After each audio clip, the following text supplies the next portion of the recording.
why the Congress, as we just heard from your guest, is looking at this as a potential high crime because it is a potential abuse of power while in office. That immediately, Eamon, makes it different. Another aspect to this, Ari, over the past couple of days has been the president, what some have described as veiled and explicit threats against Michael Cohen's family, his father-in-law. I'm curious to get your thoughts. Does this raise to a new level and new questions about what Donald Trump, the president of the United States, is saying about the family of a private citizen? Yes, these reports are all about what Michael Cohen knows and can prove. Certainly as a convicted felon who's pled guilty, if it's just his word, that's not very scary to Donald Trump or anyone else. If it is his word, knowledge, and other evidence, that may be scary to Trump, which it may explain why he has, again today, seemed to threaten or warn Michael Cohen's family. And as you and our viewers know, we heard from Cohen's legal advisor just last night on The Beat. That itself may make Cohen less likely to testify. So all these things are coming to a head. Another point I would raise, having followed a little bit of the news today, is Donald Trump and the White House seem to want to make this about Michael Cohen's credibility, what he's saying or will say. That's not really what the story's about. The story matters and it's a threat to this presidency because it's about what Donald Trump may be able to have proven and done, meaning that it can be shown in court or elsewhere that he did these things. That could be significant. Yeah, and as you mentioned, Laney Davis was on the program last night. You asked them about this, and it's interesting because of all the people that have cooperated with the Mueller probe have, to some extent, maybe turned on the president goes after Michael Cohen like no one else. I want to play you a part of that conversation with Laney Davis. Watch this. Well, I think this is aimed directly at Mr. Cohen to frighten him and his family. There's no question that his threatening and calling out his father-in-law, who, quote, has all the money, is not only improper and unseemly for a bully using the bully pulpit of the presidency, but the very definition of intimidation and witness tampering. Let me get your reaction to that, Ari. What do you make of what Laney Davis was saying? Again, the president reiterating those comments today on Twitter. I think it's very significant that the people around Mr. Cohen, including Mr. Davis, view it that way, that the chairs of the committees who have oversight of this, again, they have the power now. They have the subpoenas. They've already warned the president against this as a potential crime. And all of it adds to the view, which is not proven yet, but the view that there must be some evidence that Michael Cohen has about misconduct by Donald Trump, and that explains President Trump's behavior. Otherwise,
Yeah.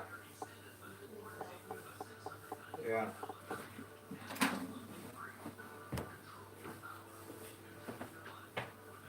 Oh, yeah.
barking at? Oh, fuck.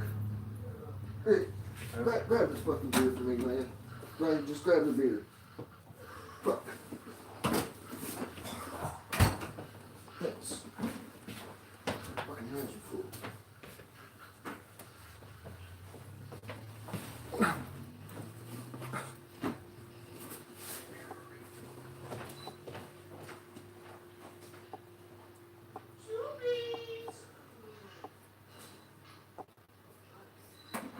If a president orders someone to lie, like Trump is now accused of doing with Michael Cohen. So last year, Barr wrote this: if a president suborns perjury or induces a witness to change testimony, then he, like anyone else, commits the crime of obstruction. And he stood by that argument in his confirmation hearings just this past week.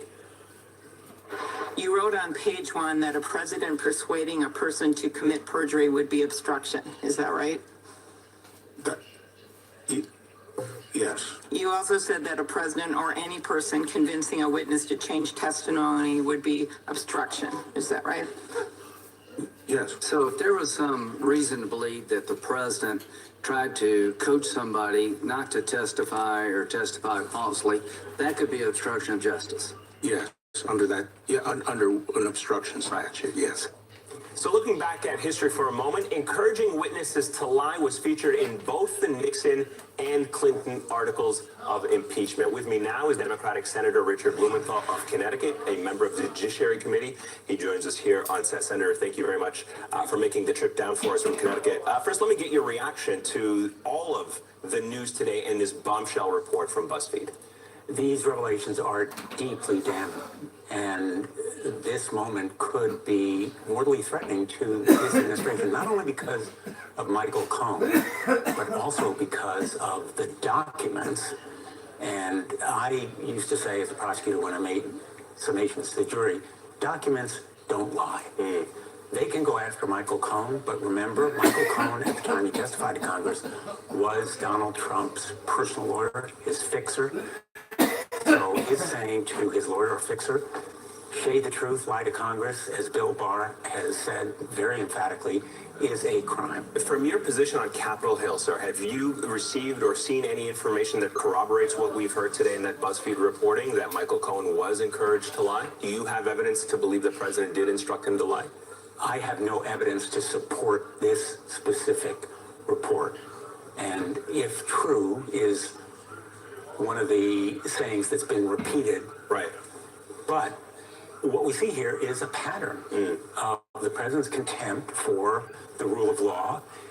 I've said, and this report confirms it, that there is a credible case of obstruction of justice against the United States president because of his false statements in the past to the American people, but also because of his really encouraging deceptive statements about the Trump Towers meeting, about his concealing documents relating to his meetings in Helsinki. There is a pattern here. We constantly hear from members of the House, and I know it's a different chamber, but we hear from them saying that they want to wait till the Mueller probe is complete before they proceed with the discussion about impeachment. I'm curious to get your thoughts. Does Congress have a more robust responsibility now with this stuff coming out, with this information coming out, to do more sooner than simply wait for possibly another 3, 4, 5 months until a report is even possibly made public for them to act upon? As a prosecutor, I always wanted all of my evidence before I decided what the charges were and before I tried the case. So waiting for the special prosecutor's report with all of that evidence makes a lot of sense. But the House should begin, and the Senate as well, right away with its critical fact-finding process through hearings, looking at the threat to our national security from the potential collusion ongoing, right now, ongoing with Russia, at the president's financial dealings, putting his own personal interest ahead of the national public interest. These kinds of hearings from the Intelligence Committee and the Judiciary Committee on the House side, but also on the Senate side, I think we need to have Donald Trump Jr. come back to our committee in the Senate and testify along with Michael Cohen. So there is a responsibility. Okay, you brought up Donald Trump Jr., and he, in 2017, I believe, he said this about the Trump Tower meeting. It was I was peripherally aware of it, but most of my knowledge has been gained since as it related to hearing about it over the last few weeks. So if the BuzzFeed report is true, that could potentially be a lie. Do you believe that was a lie? That's a very, very important question. I think there is enough evidence here of potential perjury from Donald Trump Jr.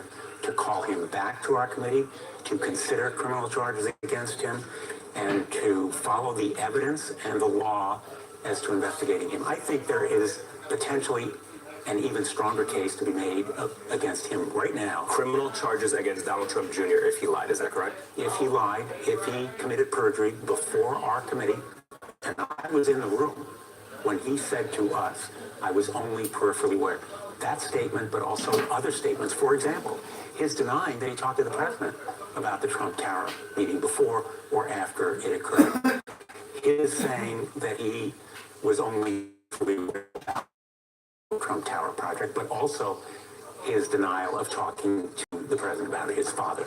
I think there is a lot here, a lot of smoke, and there may well be fire. So you're saying all these points, have you brought these up with your colleagues, the new chairman of the committee? Have you said to him, why have you not called Donald Trump Jr. in so we can get to the bottom of this? I reiterated today my call, and I feel strongly that it's important to reiterate, to have Donald Trump Jr. come back. Today I wrote to the chairman of Do you our think he committee. will? Will he call Donald Trump Jr. back? Well, we have to hear from Michael Cohen too, and that's the point that I made to him. And I tend to doubt that Michael Cohen or Donald Trump Jr. may readily appear. We may need to issue subpoenas for them.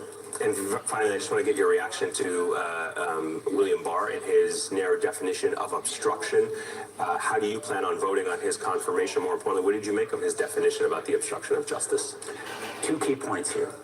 We've been talking about the Mueller report. I was deeply disappointed that William Barr said that he would not disclose that report to Congress or the public, that he would disclose only his version of it, redacting or changing it.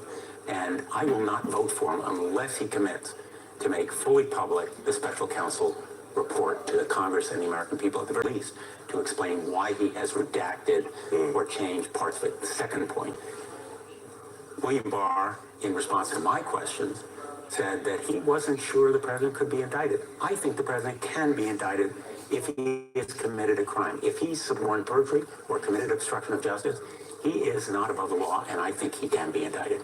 All right, Senator Blumenthal, thank you so very much for your time. We hope you get back to Connecticut before the snowstorm tonight. Thank you. Safe trip. All right, ahead, a closer look at Trump's public rhetoric versus his private actions on Russia, and the BuzzFeed reporting putting Trump's kids and the Trump Organization in the legal spotlight. We're back in 30 seconds.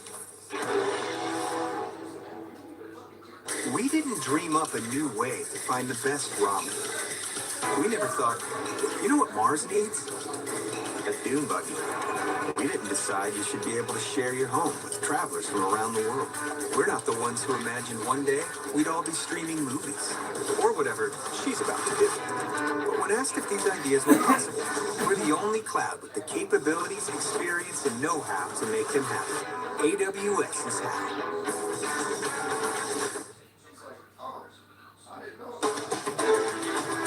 So the BuzzFeed bombshell putting a legal focus on Trump's kids and the Trump Organization they ran. Sources now saying that Trump directed Cohen to lie to Congress about the Moscow Trump Tower project. And it names Trump's kids, Ivanka and Donald Trump Jr., as having a big hand in the planning of that tower, receiving regular and detailed updates about the project from Cohen. With Mueller learning about Trump's alleged directive to Cohen through interviews with multiple witnesses from the Trump Organization, even internal company emails, text messages, and a cache of other documents. As Ari pointed out, the Trump Organization, it's not General Motors, it's not a huge company. It's basically a family-run organization. The executives are his kids, Ivanka Trump, Donald Trump Jr., and Eric Trump. That is the executive board you're seeing right there. And the lawyer was Michael Cohen, who is cooperating now. The CFO was given immunity from prosecutors, and that pretty much paints for you the picture of how this organization was run. The other 4 people who were inside the Trump Organization at the time this felony was committed, who apparently would have had the authority within the company to make something like this happen. They happen to be 4 people who were employed as top executives at the Trump Organization, who all have the same last name. All right, and just moments ago on this program, you saw Senator Richard Blumenthal tell me that Donald Trump Jr. should face criminal charges if, in fact, he lied to Congress. Joining me now once again, Glenn Kirshner, former federal prosecutor, and NBC's Ken Dilanian joins us live from Washington, D.C. Ken, let me begin with you. Let's talk a little bit about the very latest news and how it impacts the Trump family and the Trump organization. Sure, I mean, well, look, it could be hugely significant. I just want to throw a little bit of a caution flag, though, which is that no news organization, including NBC News, has confirmed this story today. The New York Times, the Washington Post, the Wall Street Journal, nobody. And this is a story that is based on the testimony of two law enforcement officials, and that would mark the first time that law enforcement officials with access to secret Mueller material have leaked something to the press, potentially in violation of law. I'm not saying that I disbelieve the story. I'm saying that we should throw that out as a caution. And also the notion that the story asks us to believe that people in the Trump organization are emailing and texting one another about an instruction from Donald Trump to Michael Cohen that he lied to Congress. To some people, that doesn't make a lot of common sense, that they would put that in writing. So those are the caveats. Now, if this story is true, obviously, it's a game changer. You've been talking about it the whole hour. It's huge. It's potentially an impeachable offense. And it puts new scrutiny on both Donald Trump Jr. and Ivanka Trump, because this story suggests, and Michael Cohen is suggesting, that he briefed them extensively on this secret Trump Tower Moscow deal that was unfolding during the presidential election. And Donald Trump Jr. told a very different story to Congress about this. He said he was only peripherally briefed on this, that he wasn't, significantly involved. And so if that ends up conflicting, if he told a lie to Congress, he's potentially on the hook. But we'll just have to see hugely whether this story is true. The other thing, Eamon, is there's growing pressure if the story is true. I've heard some members of Congress and even a former member of the intelligence community tell me Robert Mueller has an obligation to deliver this evidence immediately, because Congress has been lied to and they have a right to act on it to start impeachment proceedings. Some people are wondering why Mueller would sit on this for months if, in fact, he's got evidence that the president committed a crime. Yeah, and that could perhaps be part of the motivation behind those who may have leaked that information. You brought up a very important caveat in all of this, which we should note. Glenn, let me get your thoughts on this particular point in all of this. That is, Donald Trump Jr. Telling the Senate back in 2017 that he is peripherally aware of the Moscow project. Obviously, the BuzzFeed report, if in fact true, would contradict this. You heard Senator Blumenthal say that means Trump Jr. should be criminally charged. That's a significant development. I agree, Eamon, and I just heard Senator Blumenthal say the time is right to have Donald Trump Jr. come back before his committee, the Senate committee. And I think that makes perfect sense, and here's why. We now hear Donald Trump Jr. use a term like, well, I was on the periphery.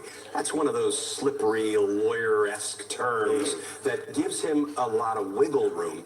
Here's what I think makes a lot of sense. Invite him back to testify again or subpoena him and have him say one of three things. I stick with my periphery claim. No, I may have made a mistake and I may have known more about it, perhaps learning from Michael Cohen than I let on the first time, or he could plead the fifth if he thinks he has some criminal exposure for not being straight with the Intel Committee the first time. Let me get your thoughts very quickly on this point that Bob Mueller perhaps should come forward with this bit of information if in fact it's true. Separate from everything else that he's investigating, if he believes that Congress has been lied to, does he have an obligation to come out sooner than this report and at least just present that portion of this finding? Having worked directly for Bob Mueller and learned in part how to be a federal prosecutor from Bob Mueller, I would not presume to tell Bob Mueller how to do his job. It does seem like there's a certain urgency involved. If the Mueller investigation has strong evidence that Michael Cohen lied to Congress, not about something minor, but about something like potential lies by the president, Russian collusion, conspiracy, subornation of perjury, that's something that I think we need to deal with now. Yeah, it feels like this is a different threshold. If in fact this report is true, Glenn Kirshner, appreciate your insights. Ken Dilanian, always appreciate yours as well. Thanks, bud. Ahead, inside Trump's decades-long connection to Russia, also history's guidance on impeachment and perjury, what Senator Grant said back in 1999, and after roasting Trump on the shutdown, Cardi B is making some news about the beat.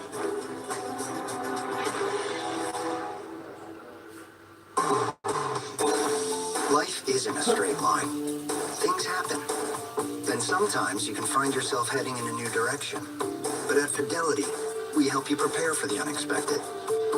With retirement planning and advice for what you need today and tomorrow.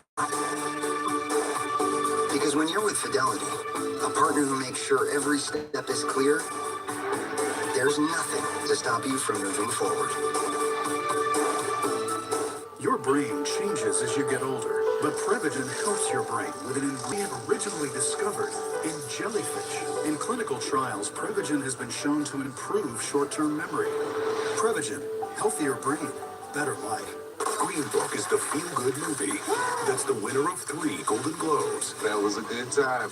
Best Supporting Actor, Best Screenplay, and Best Picture of the Year. He's a true virtuoso. He's really good. Green Book, rated PG-13, now playing. Did you know the exact same hotel room can have many different prices?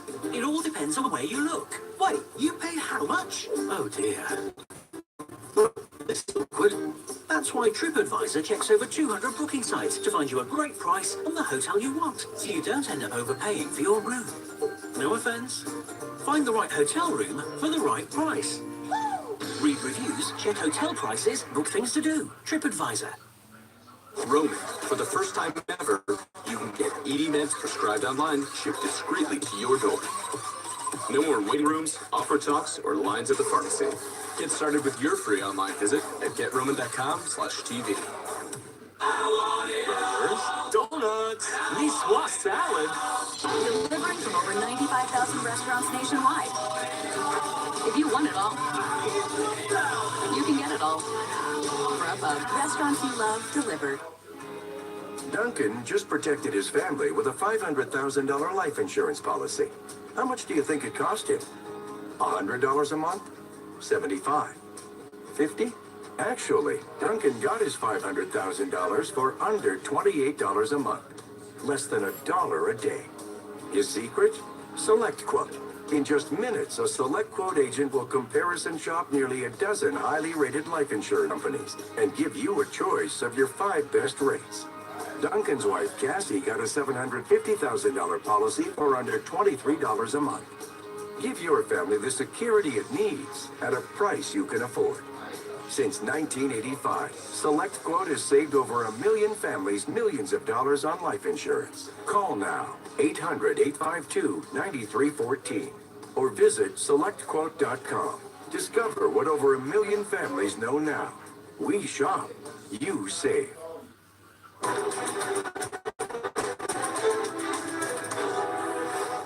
So what was Donald Trump trying to hide? The bombshell reporting told Michael Cohen to lie about his 2016 Russia dealings, telling Cohen to underplay Trump's focus on building a tower in Moscow during the summer of 2016.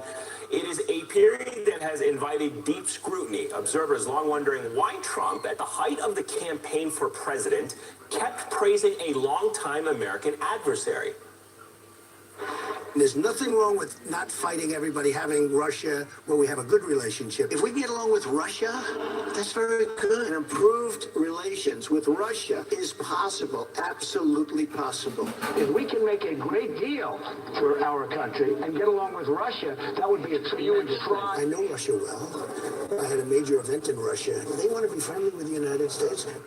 And Trump didn't merely call for better relations with Russia.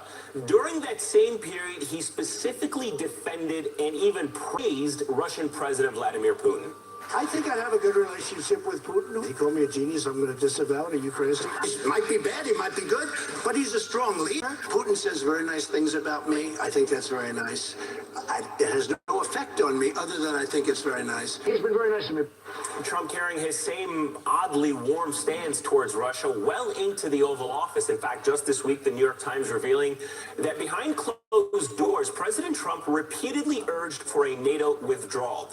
It would be a complete break from long-standing American foreign policy and a long-held fantasy of Vladimir Putin. Now, that report part of a pattern that led the House Intel chair to jokingly say this to Ari this week. The best case that the president is not an asset of the Russians is the Russians would tell him, slow down.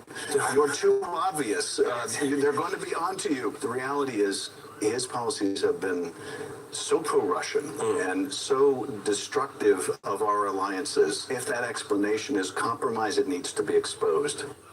All right, joining me now, Evelyn Farkas, former Deputy Assistant Defense Secretary for Russia, and Howard Fineman, MSNBC News analyst. Great to have both of you with us. Evelyn, let me begin with you. How revealing are Trump's words in light of this new BuzzFeed report? Because every time something like this comes out, even telling, supposedly telling his own lawyer to lie about his dealings with Russia, every time a bombshell comes out, it makes us go back and look at what President Trump has said about Russia and Vladimir Putin in a slightly different context. I mean, I think, Eamon, first of all, words matter. So we all get in the habit of dismissing what President Trump says, but he was candidate and then president, and what he said about Russia mattered. Now, actions are more important, obviously, than words often because they have more immediate consequences, and they can also have more dramatic consequences. So I think people are getting a little bit disturbed because they're seeing now more action. So early on you had the words and not as much action, and maybe even action that did back up the fact that this administration was keeping the Obama policy vis-a-vis Russia going. But now you have him doing things like threatening to withdraw the United States from NATO, which is a very real situation. I happen to have my own sources with regard to that story back around the time that it happened, and that's the reason why you saw Republicans and Democrats getting together on the Hill in the summer after President Trump tried to take some action, which might have led to withdrawing us from NATO, and put a bill, they basically filed a bill that would prevent that. At least the Senate would need a vote on it. So I think the problem now is that we're seeing he's willing to take some action that benefit only Russia, no one else. And then you go back and you see, oh, we should have known this was coming, maybe, because of the words that he said in the past. So, Howard, let me ask you about the New York Times report that the FBI opened a counterintelligence investigation into the president shortly after he fired James Comey to determine whether he was a threat to national security or not. You look at the news today, again, similar question to you. Does this strengthen the case that some security officials within our national security apparatus were concerned that the president had ulterior motives in the way he praised Vladimir Putin and Russia? You mean does the BuzzFeed story have further heighten that? What do you? I'm sorry. Yeah. I don't yes. understand. Does the BuzzFeed reporting? Yeah. Well, yes. Well, I would think if the president was going to the lengths of telling his fixer and lawyer to lie to Congress, I mean, it's one thing to put together a phony statement on Air Force One to put out to the press. It's another thing to counsel somebody to lie to Congress. I mean, even Donald Trump must have known that, if true, is a risky behavior. And yes, from the very beginning, what Mueller's been looking at, what the press has been looking at, what Democrats and now investigators on the Hill are looking at, are the long-time deep motivations of Donald Trump and his relationships with Russia, Russian leaders, and Russian money. That goes back 25 years or more.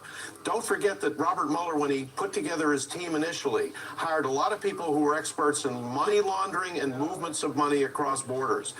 We haven't heard much about that aspect of the case, but I assure you that deep down, that's a big part of it. So if the question is Donald Trump's motivation, why is he pushing? Why so friendly? Why urging people to lie? Why setting up campaign events designed to help? Why changing the Republican platform in Cleveland in 2016?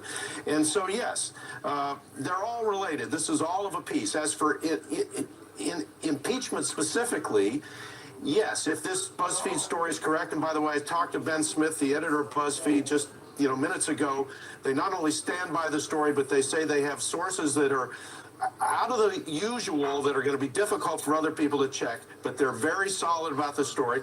That goes to the one count of possible impeachment, which is obstruction of justice. But behind, kind of the point of the lance, behind that is the whole history and portrait of Donald Trump's motivation for ties to Russia, whether there's money involved, what other deals are involved, real estate, etc. Evelyn, so let me get your perspective. And you know Russia and Russian thinking probably better than anyone, if it is possible to know the way they approach this. How do you think Moscow, how do you think Vladimir Putin would have viewed or even interpreted President Trump's posture towards Russia and him throughout the campaign? I think throughout the campaign, they would have thought it was really helpful. You know, the Russians, like President Trump or candidate Trump, didn't think that he was going to win.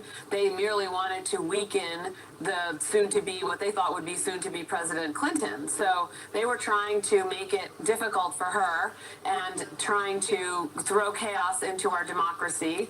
And Donald Trump as a candidate did that. And he also threw out this idea that we should be friendly with Russia, which of course the Russians would have expected him to continue even as a citizen, even as a businessman, you know, into the future. And that also works very effectively for Russia. So as a candidate, he, I think, from the Russian perspective, was great. I think now as a president, he's now causing them trouble because he, and this is the part I find more alarming, is not as much what he did as a candidate, but as president, you know, we're learning now that he took the notes away from the interpreter at the meeting in, I think it was the first meeting he had with President Putin, so in Germany, in Hamburg. And of course, those notes were not notes from verbatim notes of the meeting. They were what the interpreter uses to kind of use a memory jogger, but it doesn't matter. President Trump didn't know that. He was trying to cover up the content of his meeting with President Putin. So that's the more alarming thing, that as president, he continued and almost, I would say, it escalated, because once you're president, your loyalty is completely different. You've won, you're not doing business with Russia. Decision maker becomes a different stake in all of this. All right, Evelyn Farkas, thank you very much. Howard, stay with me for a little bit longer. We have some breaking news from Chicago we want to tell you about. Former police officer Jason Van Dyke has been sentenced to nearly 7 years in jail for the killing of Laquan McDonald. Van Dyke was convicted of murder back in October after fatally shooting the 17-year-old in October of 2014. All right, coming up, the impeachment of past presidents and why today's explosive news could be very bad for Trump.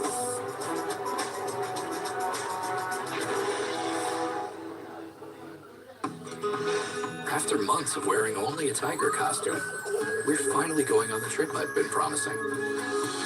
Because with Expedia, I saved when I added a hotel to our flight. So even when she outgrows her costume, we'll never outgrow the memory of our adventure together. Unlock savings when you add select hotels to your existing trip. Only when you book with Expedia. With my bladder leakage, the products I've tried just didn't fit right. They were too loose. It's getting in the way of our camping trip. But with a range of sizes, Depend Fit Flex is made for me. With a range of sizes for all body types, Depend Fit Flex underwear is guaranteed to be your best fit. Great news. Liberty Mutual customized. I deliver the news around here. Sources say Liberty Mutual customizes your car insurance so you only pay for what you need. Over to you, Logo. Liberty, liberty, liberty, liberty. Isn't what goes into your soup just as important as what you get out of it? Our broccoli cheddar is made with aged melted cheddar, simmered broccoli, and no artificial flavors. Enjoy 100% clean soup today. Panera, food as it should be. Hi, I'm Joan London with A Place for Mom. When my mother first began to forget things, we didn't really know what that meant or where to turn for more information. Looking back, I wish we'd asked for help sooner. That's why I recommend A Place for Mom. It's a free service that pairs you with a local senior living advisor who understands memory care and can help you find the right place for your mom or dad. Our advisors have helped thousands of families and can help answer key questions like, what are the signs of dementia or memory loss? When is it important to get care? What's the right level of care for my mom or dad? And of course, what will it cost and how to pay for it? We all want what's best for our parents, so get advice from someone who's done it before. Call today and talk to an advisor who knows memory care. You'll be glad you did. A Place for Mom. You know your family. We know senior living. Together, we'll make the right choice. Discrimination on the basis of sex is legal. How do you change the world? Let's topple the whole system of discrimination. Believe you can. Let's see if things can spread right now. This is just the beginning. On the basis of sex, rated PG-13. And that should do it. What? Trust me, our suits fit. What if tailors were like most financial advisors? Sort of. Creative planning is different. We look at your entire financial picture to create a comprehensive plan tailored just for you. If you have psoriasis, little things can be a big deal. That's why there's Otezla. Otezla is not a cream. It's a pill that treats moderate to severe plaque psoriasis differently. With Otezla, 75% clear skin is achievable. Don't use if you're allergic to Otezla. It may cause severe diarrhea, nausea, or vomiting. Otezla is associated with an increased risk of depression. Tell your doctor if you have a history of depression or suicidal thoughts, or if these feelings develop. Some people taking Otezla reported weight loss. Your doctor should monitor your weight and may stop treatment. Upper respiratory tract infection and headache may occur. Tell your doctor about your medicines and if you're pregnant or planning to be. Otezla, show more of you. Tempur-Pedic pillows have helped millions of sleepers fall asleep faster and stay asleep longer. The Tempur Cloud is our most huggable pillow, made with the same impact-absorbing material originally developed by NASA to protect astronauts during takeoff and landing. Material Tempur-Pedic then perfected for sleep, so it uniquely conforms to you for truly personalized comfort and support. Honestly, your head just sinks right down. Not too far, but just perfect. You know, I don't know it's like crazy magic, but I love it. Its low profile and soft feel makes it perfect for all sleep positions, and unlike other pillows, won't lose its shape or flatten over time. There's no turning in the night, tossing and folding the pillow over 50 million times. That was the story of my life. For a limited time, bundle up and save. Get 2 Tempur Cloud pillows, a $158 value for just $99. Each with a 5-year warranty, free shipping, and a removable washable cover. Visit TempurPillows.com or call 1-800-510-8323. Impeachment is not about punishment. Impeachment is about cleansing the office. Impeachment is about restoring honor and integrity to the office. All right, so that was a young Lindsey Graham arguing for the impeachment of Bill Clinton. There are 14 Republicans still in the Senate today who voted to impeach or remove Clinton for obstructing justice and encouraging false testimony. That is exactly what Donald Trump is alleged to have done with Michael Cohen, according to this BuzzFeed report. And that potential crime, ordering witnesses to lie, was part of Graham's argument for impeachment back in 1999 when he prosecuted Clinton at his Senate trial. He sent his friends to lie for him. He lied for himself. As anytime any relevant question come up, instead of taking the honor boy out, he just lied and he dug a hole, and we're all here today because of that. And as we've said, encouraging witnesses to lie, well, that was also part of the case for impeachment, not only against Bill Clinton, it was also against Richard Nixon. Back with me once again, MSNBC News analyst Howard Fineman. Howard, good to have you back with us. So if Republicans had the same standard to Trump today, if they held the same standard as they did to Clinton, would the president be impeached today alone on the information we have so far? Well, I'm not sure, but interestingly, Lindsey Graham, who's now the chairman of the Judiciary Committee, asked William Barr, who is in line to become the new Attorney General, whether that kind of action, tampering with witnesses, urging people to lie before Congress, would be obstruction of justice. And I think Bill Barr might have wondered why Lindsey Graham was making that one of the first questions he asked, and Bill Barr answered yes. And he answered the same way when Senator Amy Klobuchar, Democrat, asked the question as well. So I think it's clear in the Judiciary Committee that they want to get Barr on record because William Barr may be in the position of power here in terms of releasing whatever comes out of the report and focusing the Congress on whatever impeachment activities they take up. All right, Howard Fineman, thanks for that historical perspective. Always appreciate it. Thank you. And next, Cardi B shouts out The Beat. Coming up.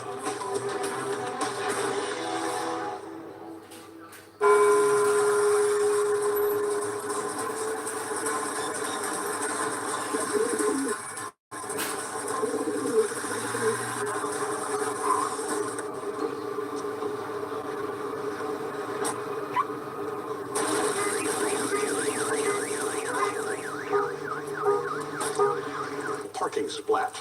And we covered it. Talk to farmers. We know a thing or two because we've seen a thing or two. We are farmers. Bum, bum, bum, bum, bum, bum. When I kept finding myself smoking in my attic, hiding when I was supposed to be quitting, I thought, I should try something that works. I should try Nicorette. Nicorette Mini relieves sudden cravings fast, anytime, anywhere. Nicorette Mini. You know why, we know how. With TripAdvisor, finding the right hotel at the lowest price is as easy as dates, deals, done. Going on a work trip? Dates, deals, done. Destination wedding? Dates, deals, done.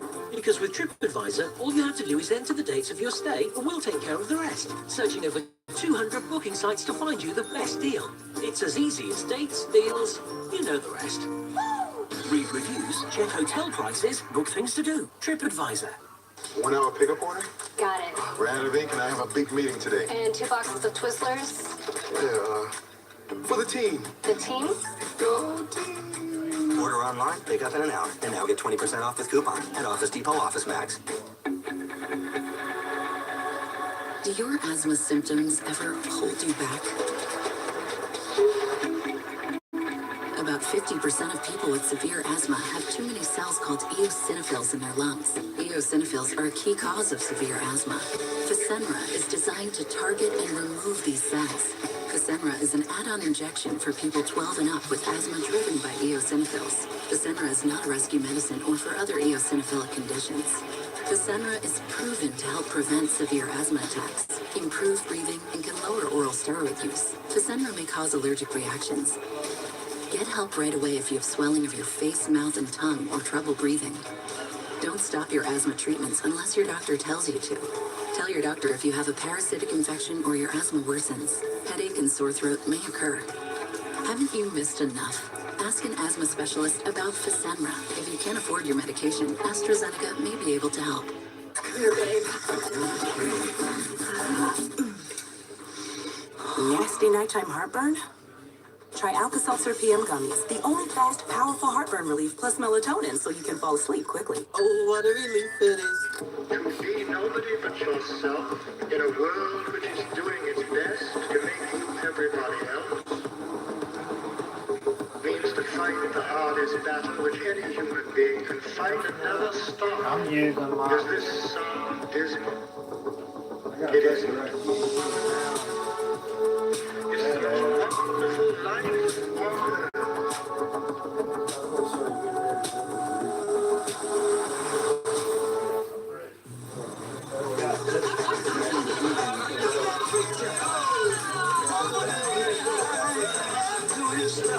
So with the DirecTV shit, does it have its own fucking watch? Oh, this is the DVR. Yeah, okay. I know that every single time that I suit up, there is a chance that that's the last time.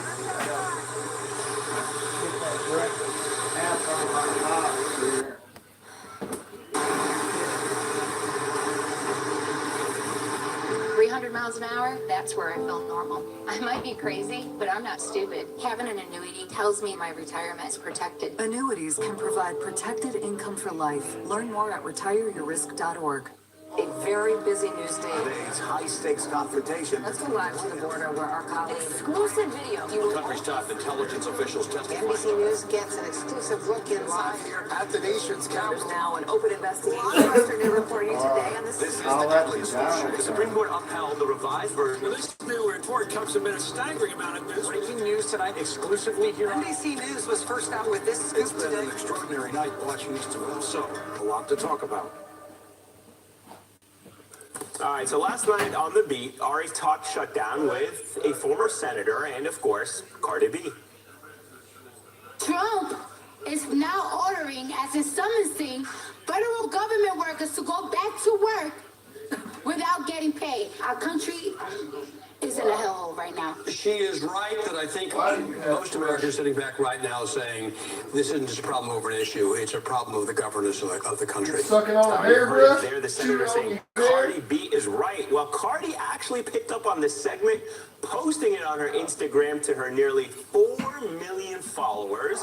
Cardi knows making people work without pay is a bad look for the American government. After all, it was Cardi who once said, "You in the club just to party, I'm there, I get paid a fee." That was Ferrari. All right, one program note before we go. Just moments ago, President Trump tweeting that he'll have an announcement on the border. It will come tomorrow at 3 p.m. Eastern. You see it there. He just tweeted out making a major announcement concerning the humanitarian crisis on the southern border from the White House. Of course, the news coming after wall-to-wall reporting about that bombshell report from BuzzFeed today that Trump ordered Michael Cohen to lie to Congress. It is making shockwaves, not only in the media world, but also on Capitol Hill. I'll see you on Sunday at 4 p.m. and Monday at 5 a.m. with Morning Joe First Look. Of course, you can reach out to me on social media anytime. Hardball starts right now. Article 1. Let's go hardball.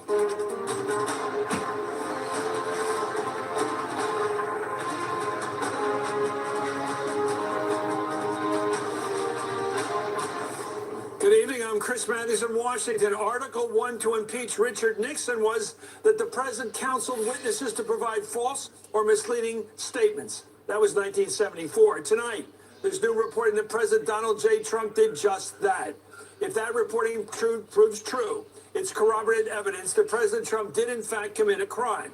BuzzFeed News is reporting that the President of the United States directed his lawyer, Michael Cohen, to knowingly lie to Congress in order to cover up Trump's ongoing efforts during the 2016 campaign to build a Trump Tower in Moscow. Just as important is the report that Mueller has proof. According to two federal law enforcement officials familiar with the Mueller investigation, quote, the special counsel's office learned about Trump's directive from Cohen or for Cohen to lie to Congress through interviews with multiple witnesses from the Trump Organization and internal company emails, text messages, and a cache of other documents. NBC News is yet to confirm BuzzFeed's report.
Still in progress.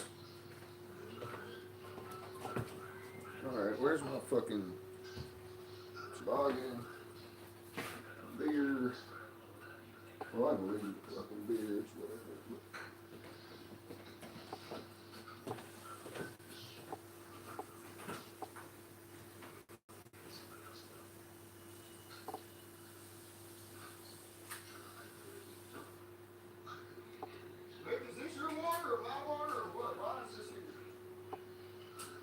It's not mine. Oh, I took it out of my lunchbox. Yeah.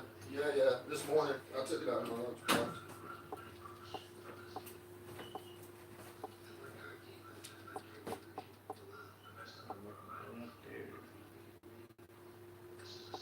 We gotta go to the Star Market too to get Jill's medicine.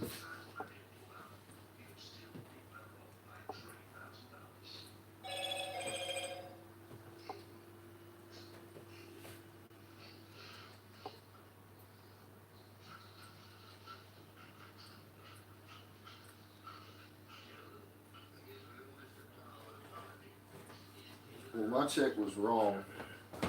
Now that I'm adding it up, why is my check wrong?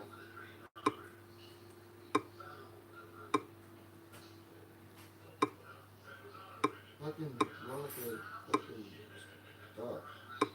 Really.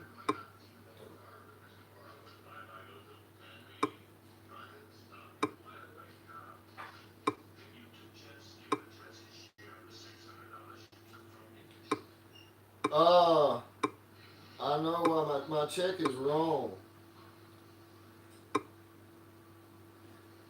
Homer didn't tell Tina that he gave me a fucking raise. I didn't get my money on my check. You know it? Well, I was wondering why my money was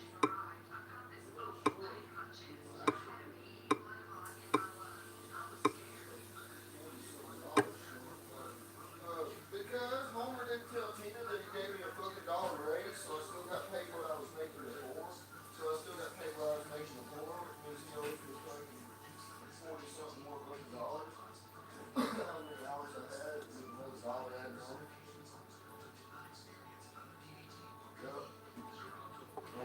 the meth.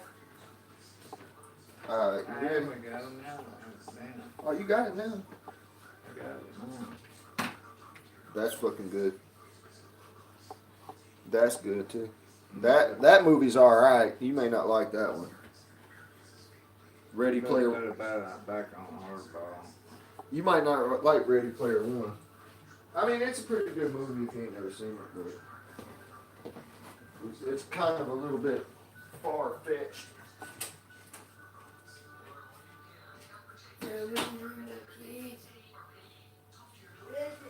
Yeah.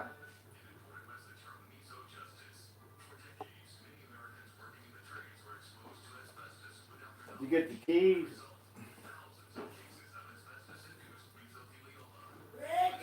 What?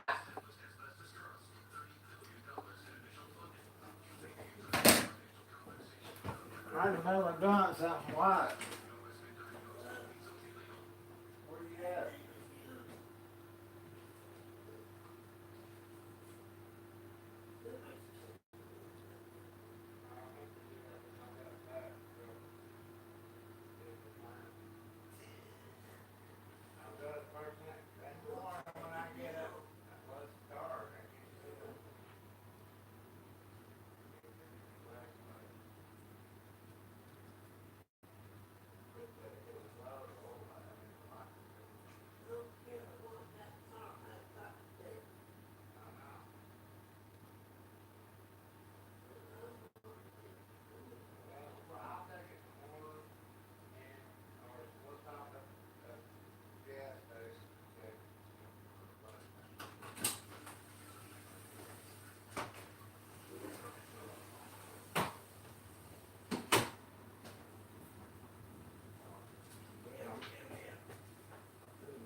That car don't use no fucking oil. Yeah, I got some gas station anyway. Damn it, Jill! I mean, what? Keep there. Do you want?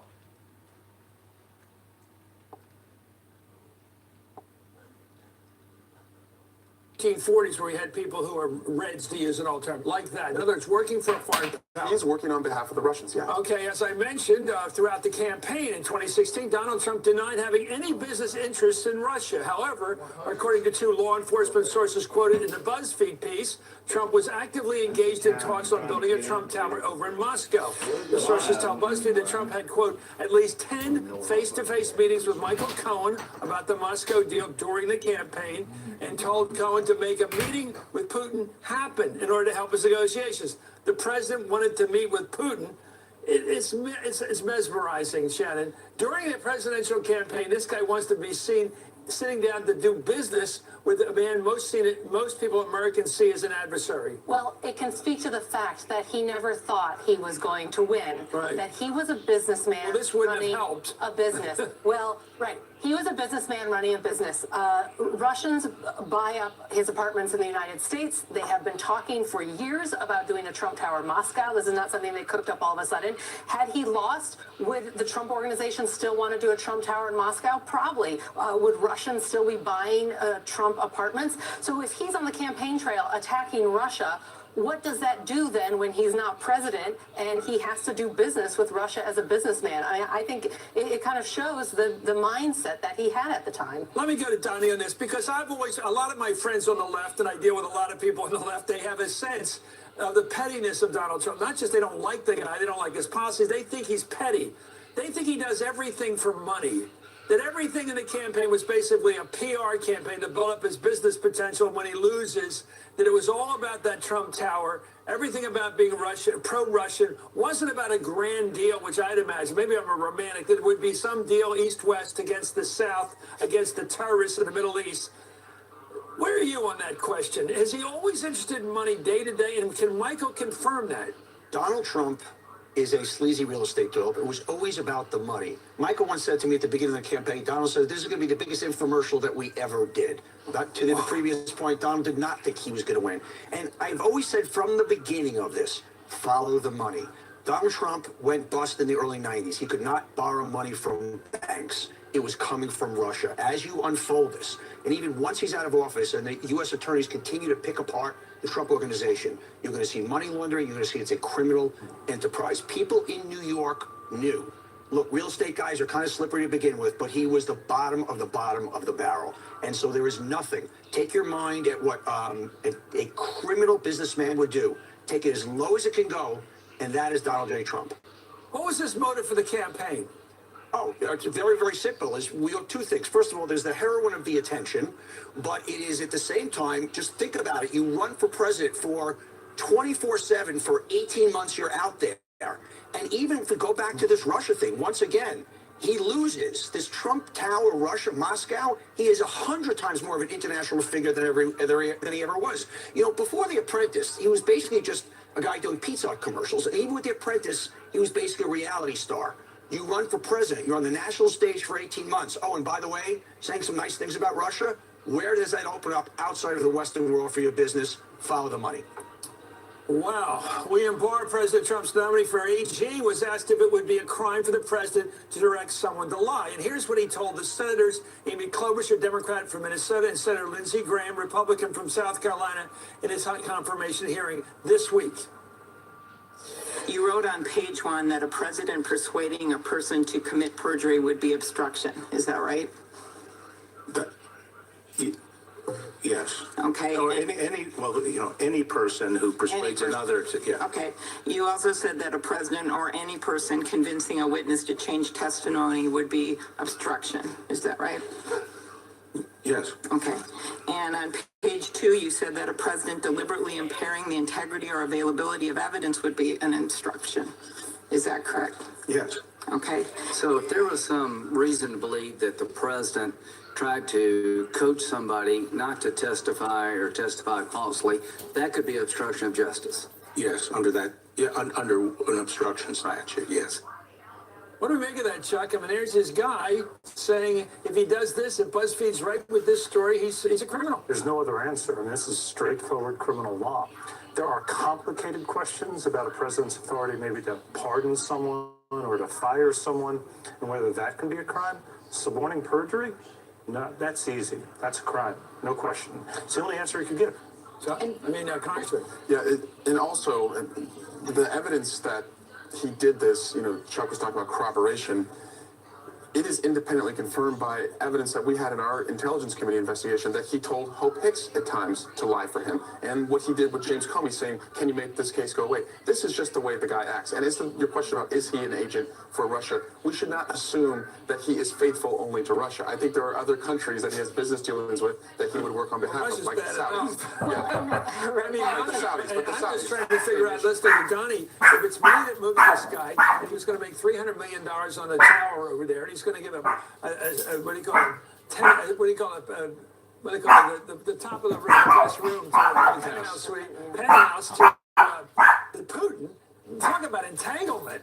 Right. Well, and Donnie raised an interesting point that in New York, Donald Trump's, his reputation was as like a quote-unquote sleazy real estate man. There's a lot of people in the New York real estate scene who would say that.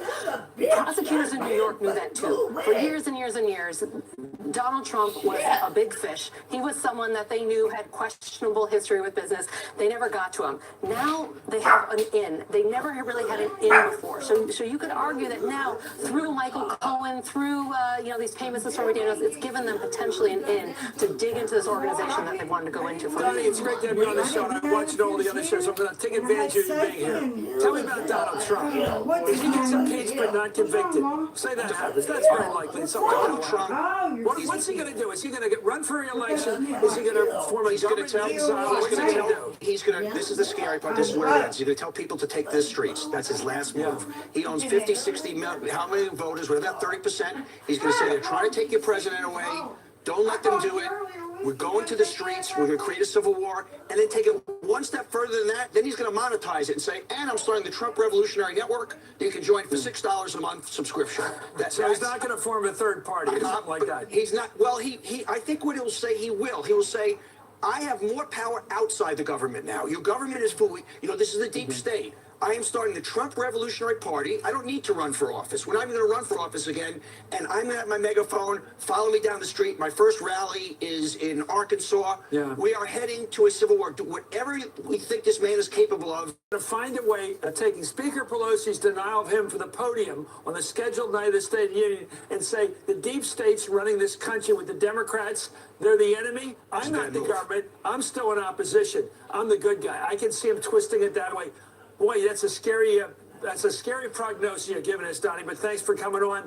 U.S. Congressman Eric Swalwell of California, thank you. Shannon Petty, Peace, Chuck Rosenberg, and Donnie Deutsch. Coming up, this bombshell report from BuzzFeed we got tonight. As Democrats on Capitol talking impeachment, why not? It's obstruction of justice if proven. One member of the Judiciary Committee says hearings need to start now. And Ted Lieu, joins us in a minute. Stay with us.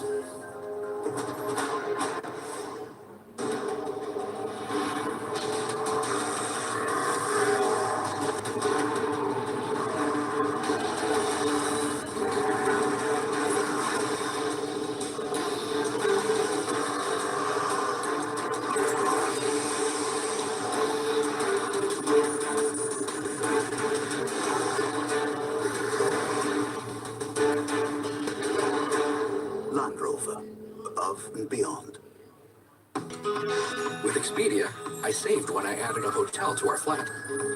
So even when she grows up, she'll never outgrow the memory of our adventure. Unlock savings when you add select hotels to your existing trip. Only with Expedia. Discover card. Hi, I'm just looking at my account and I've got all this extra cash back. Yep, that's your cash back match. Only Discover will automatically match all the cash back new card members earn at the end of their first year. You matched everything I earned this year? Yeah. Woo! More money, more money! Ah! It's all very exciting. I'm gonna spread the news. Spread it wide. It's cashback match, people!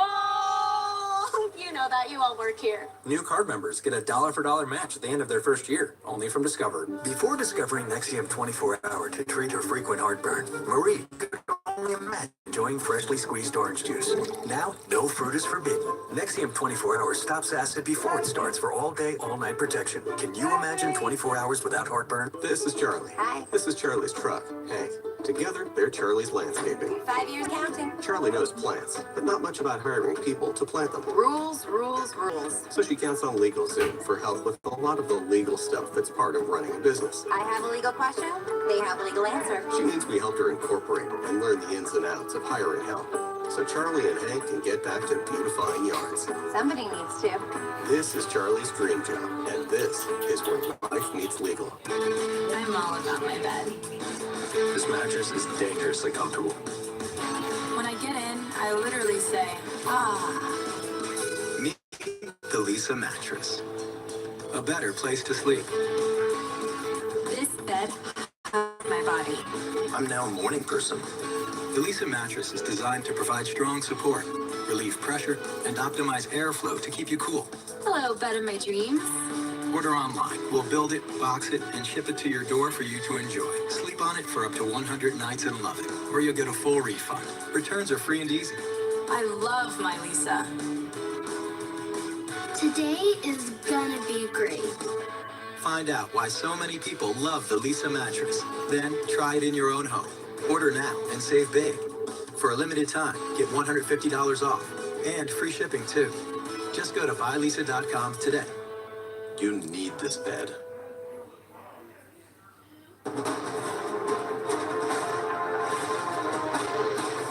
Welcome back to Harbor. The bombshell BuzzFeed News report that President Trump directed Michael Cohen to lie to the Congress, if true, would be the most concrete threat to Trump's presidency to date. Democratic Chairman of the House Intelligence Committee, Adam Schiff, vowed to investigate the Bring it in allegations. when I And get Stephen back. Schiff wrote, our committee's already working to secure additional witness testimony and documents related to the Trump Tower Moscow deal and other investigative matters.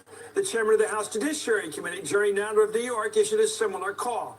In a tweet, Nadler wrote, "We know that the president has engaged in a long pattern of obstruction. Directing a subordinate to lie to Congress is a federal crime. The House Judiciary Committee's job is to get to the bottom of it, and we will do that work." Other Democrats went a step further. Here's Texas Congressman Joaquin Castro. If this report is true, if the president directed Michael Cohen to lie to Congress, then that's a clear case of participating in perjury and obstruction of justice, and he should resign. But if he doesn't resign, he should be impeached. And the impeachment proceedings would originate in the House of Representatives in the Judiciary Committee.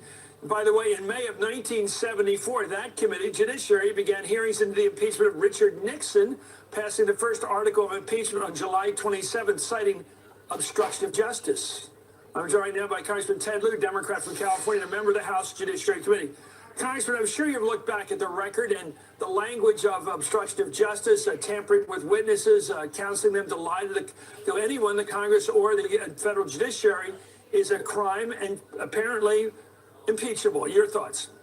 Thank you, Chris, for your question. I'm a former prosecutor. Let me first say that Donald Trump, like any other American, is entitled to the presumption of innocence. I hope these allegations are not true, because if they are, it means that the sitting president of the United States committed a felony. That's why the House Judiciary Committee will start our own investigation. We will hold hearings and get to the bottom of this serious matter. Talk about this sequence. You can hold hearings anytime you want. I just checked it historically. In 1974, it was the House by resolution asked the Judiciary Committee to take up the matter of impeachment. Do you need the resolution of the full House to investigate possible impeachment action? No, we don't. And before we even get to the question of impeachment, we have to first lay a record as to whether these allegations are true or false. Right now, we've got a news article. We've got to have witnesses come in under oath. We're going to subpoena documents, review all the evidence, and we can have those hearings well in advance of any impeachment proceedings if they were to occur. Well, congressional Republicans have remained mostly silent, sir. The Washington Post reports several Republicans on Capitol Hill sought to deflect questions. Ohio Senator Rob Portman of Ohio said that Mueller's investigation is a place to sift all this out and said it's important for the investigation to continue unimpeded. Do you have to wait for Mueller, sir? We do not. And also, I am troubled by Attorney General nominee William Barr's testimony, where he suggested that he could hide all or parts of Special Counsel Mueller's report. And that's why Congress, a co-equal branch of government, has an independent duty to conduct our own investigation, subpoena witnesses and documents, and then let the American people know what we find. Well, you know the game they're playing. They're saying you can't impeach a president. And by the way, if you can't impeach him, you can't talk about him in a report, because all the report does is talk about what is indictable. So it's sort of left him out, hasn't it? By definition, the way that the former or future Attorney General is talking. In fact, one way to read William Barr's testimony is that none of the report will be made public, because his view is that a sitting president cannot be indicted, even though that's nowhere in the Constitution. And if there's no indictment, then you can't really have anybody see all the negative information that Rob Mueller has found, including if the president committed a variety of crimes. You know, one of the things I didn't like about Jerry Ford way back then, I was much younger, of course, when he pardoned Nixon. I know a lot of people thought, even the Kennedy Center up at Harvard thought, well, maybe it was a profile in courage because they got the mess off the front pages for a year. But let me tell you, people like me wanted to know what Nixon had done. We wanted to know exactly what had happened. And we felt that the pardon eliminated our chance of ever finding out exactly what Nixon did under oath. That he'd have to come up and testify, that all the people around him would have to testify. And we'd finally figure out the end of this horrible scandal. Do you believe we will travel this all the way to the final? Will we know in a year or so what Trump did in all these regards? Will we? I believe one reason Democrats won last November wasn't just because that we ran on health care and investing in good jobs and infrastructure, but also that we were going to act as a co-equal and separate branch of government and get to the truth. So Democrats will subpoena the report if Barr tries to hide it, assuming he is confirmed, and we'll make sure that American people know the truth, regardless of whether it exonerates Donald Trump or finds him guilty. Well, one way he may try to hide the truth, I'm talking about the President of the United States, is to use witness tampering. Now, he put out today in a tweet that he's going after he wants to be on the lookout for possible damage he can do to Michael Cohen's father-in-law, who had some legal problems a while back. And he basically, like in The Godfather, he's threatening the relative. And it's weirdly funny, but it is weirdly awful, too. Here's a guy who must have seen The Godfather like most guys have seen it and knows that's a felon in itself. You can't threaten a guy by saying, I'm going to knock off your brother-in-law, your sister, or anybody, or I'm going to prosecute your father-in-law. What do you make of that? Can he keep the witness from appearing before the Oversight Committee? One thing that prosecutors look for is we look for something called consciousness of guilt, which is what would a guilty person do that an innocent person would not?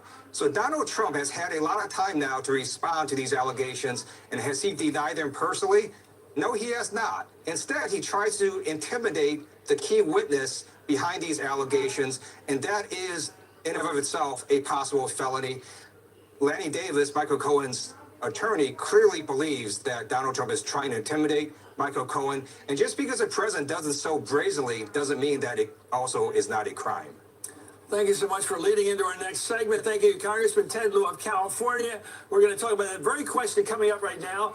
Does the Buckford report, if true, what are the legal implications for Trump and his family? Because the kids might get involved in this trouble. This is serious business, covering this up. This whole business dealing with the Trump Tower in Moscow. Covering it up may end up being illegal for some family members. We'll be right back. I hear it in the background. She's watching it too, saying, and this is where you'll see next week.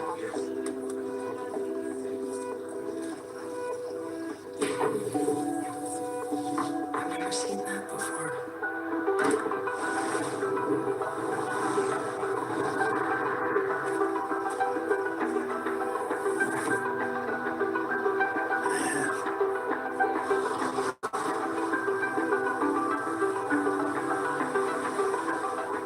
Tonight, Jimmy says sardine surprise. I don't understand. Well, Jimmy gets a big fat commission on every sardine surprise, so... What if restaurants were like most investment firms? Creative planning is different. We never collect commissions or hidden fees on your investments. All right, I brought in Ensure Max Protein to give you the protein you need with less of the sugar you don't. I'll take that. 30 grams of protein and 1 gram of sugar. Ensure Max Protein in 2 great flavors. You've had quite the career. Yeah, I've had some pretty prestigious jobs over the years. News producer, executive transport manager, and a beverage distribution supervisor. Now I'm a director at a security software firm. Wow, you've been at it a long time. The thing is, I like working. What if my retirement plan is I don't want to retire? Then let's not create a retirement plan. Let's create a plan for what's next. I like that. Get a plan that's right for you. TD Ameritrade. Yeah. Isn't what goes into your soup just as important as what you get out of it? Our broccoli cheddar is made with aged melted cheddar, simmered broccoli, and no artificial flavors. Enjoy 100% clean soup today. Panera, food as it should be.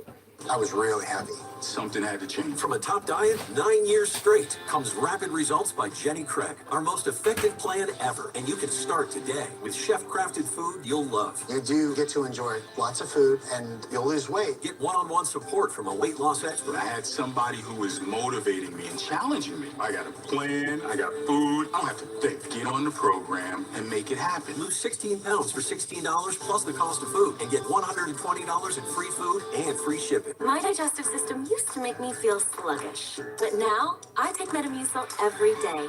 It traps and removes the waste that weighs me down, so I feel lighter. Try Metamucil and begin to feel what lighter feels like. This is a cell. So are all these. They work together doing important stuff, like keeping your vital organs running and whatnot. The hitch? Like you, your cells get hungry. Feed them with Centrum micronutrients, designed to nourish and revitalize you at the cellular level, restoring your awesome on the daily. Feed your cells with Centrum micronutrients today. He's an icon of the civil rights movement. John was taught me you might be powerless to stop an injustice, but you can never, ever be silent. He paved the way for a new generation. Barack Obama does not become president of the United States without a John Lewis. With Democrats controlling the House, how will John Lewis continue his fight for justice? We are prepared to take some action here and now. Let's do it! Headliners John Lewis with Joy Reid, Sunday at 9 on MSNBC.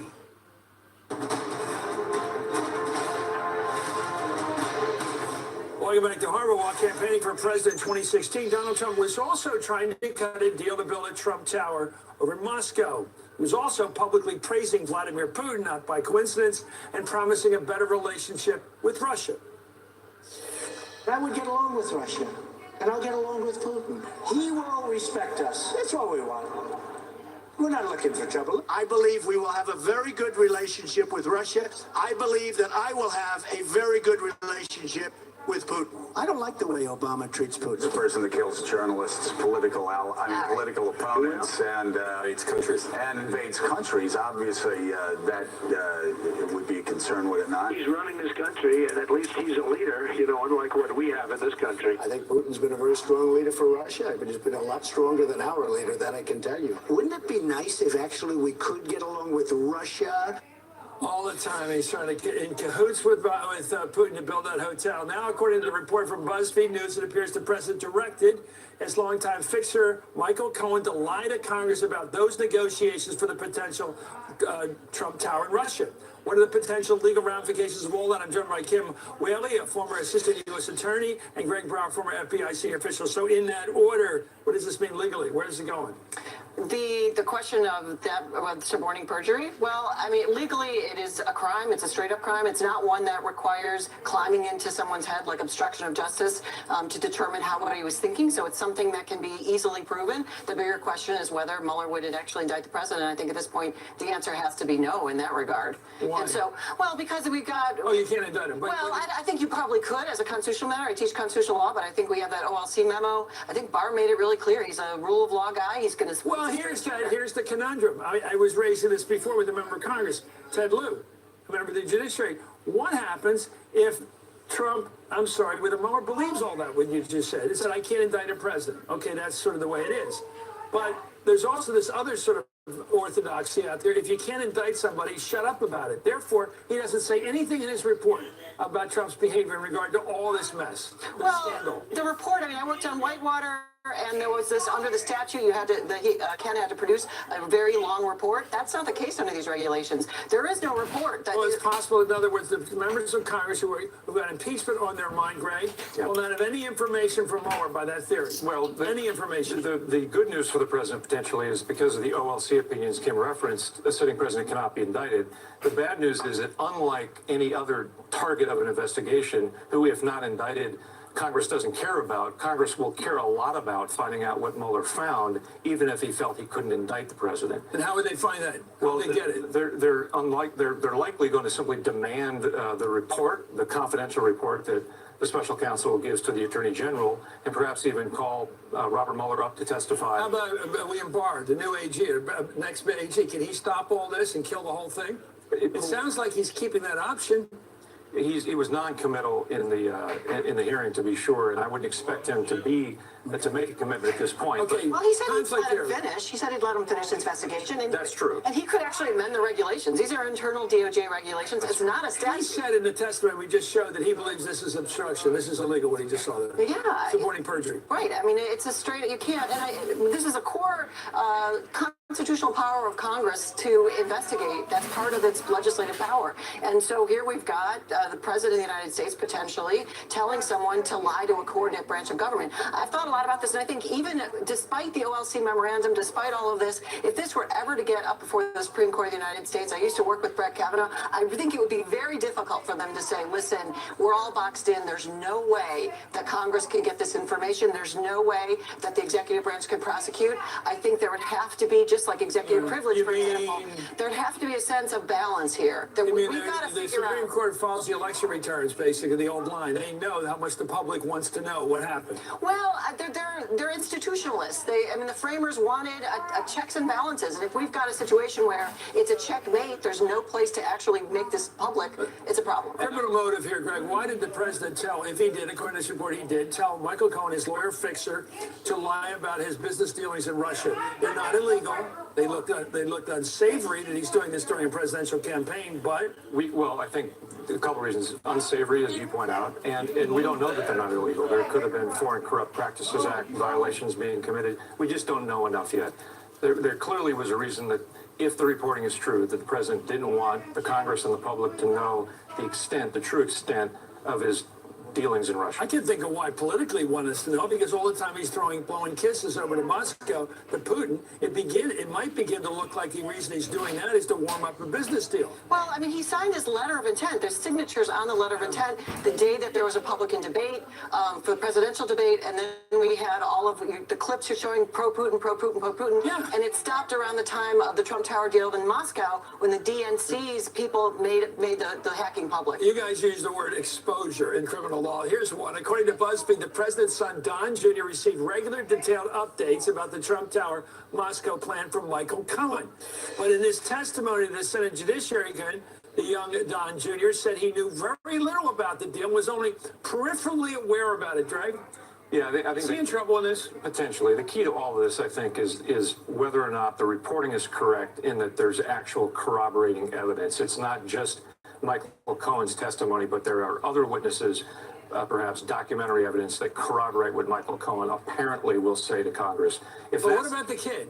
Well, again, it depends on what that evidence suggests or indicates about him and others. It's also so lawyered, peripherally involved. That's a very carefully crafted answer that you could easily dodge. I think Congress could put him back in the box and say, listen, we want to know what you mean by that, and pin him down. Or would a judge say he was lying if he said peripherally involved and he was the son and the future owner of the whole enterprise? Well, it would be a jury that would make that determination. It's hard to say without knowing what the evidence is. Anyway, Kim Whaley, thank you, Greg Broward, thanks so much. Up next, some Republicans still in the Senate came down hard on President Bill Clinton when he was accused of a similar offense of obstruction 20 years ago.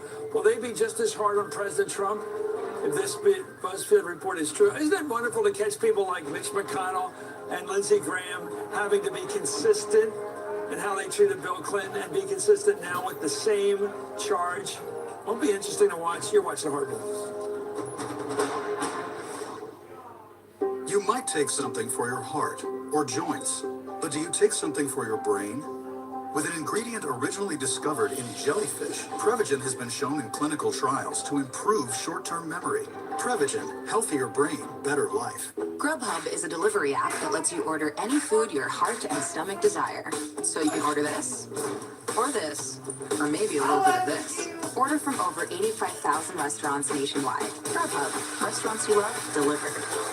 Green Book is the feel-good movie that's the winner of 3 Golden Globes. That was a good time. Best Supporting Actor, Best Screenplay, and Best Picture of the Year. He's a true virtuoso. Good. Green Book, rated PG-13, now playing. Introducing the new South Beach diet. It's keto friendly. I lost 42 pounds with the South Beach diet. Since baby number 3, I've lost 17 pounds with the South Beach diet. South Beach is a low-carb, high-protein, keto-friendly program that burns fat and transforms your metabolism. Made from farm-fresh ingredients, customized and prepared for you with keto-friendly options. Go online or call 855-964-SAN right now and save 40% plus get probiotic keto-friendly shakes free. From true stories to 20, from ready apps to emergency response. Whenever damage strikes, call on the cleanup team that's faster to any size disaster at 1-800-SERVPRO, like it never even happened. I never thought I'd say this, but I found bladder leak underwear that's actually pretty. Always Discreet Boutique. Hidden inside is a super absorbent core that quickly turns liquid to gel, so I feel protected and pretty. Always Discreet Boutique.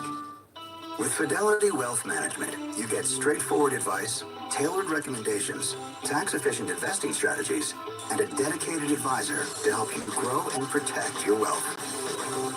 Fidelity Wealth Management. From the founder of Discovery Channel comes a new independent streaming service, Curiosity Stream, home of groundbreaking documentaries and award-winning original series.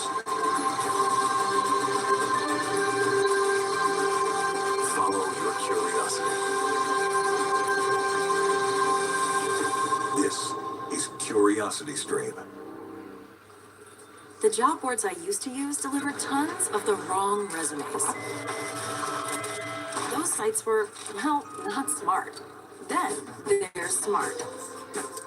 ZipRecruiter helps me find people with the right skills, education, and experience for my job, then actively invites them to apply. So I get qualified candidates fast. No wonder ZipRecruiter is rated #1 by employers in the U.S. ZipRecruiter is the smartest way to hire. Try it for free at ziprecruiter.com/star.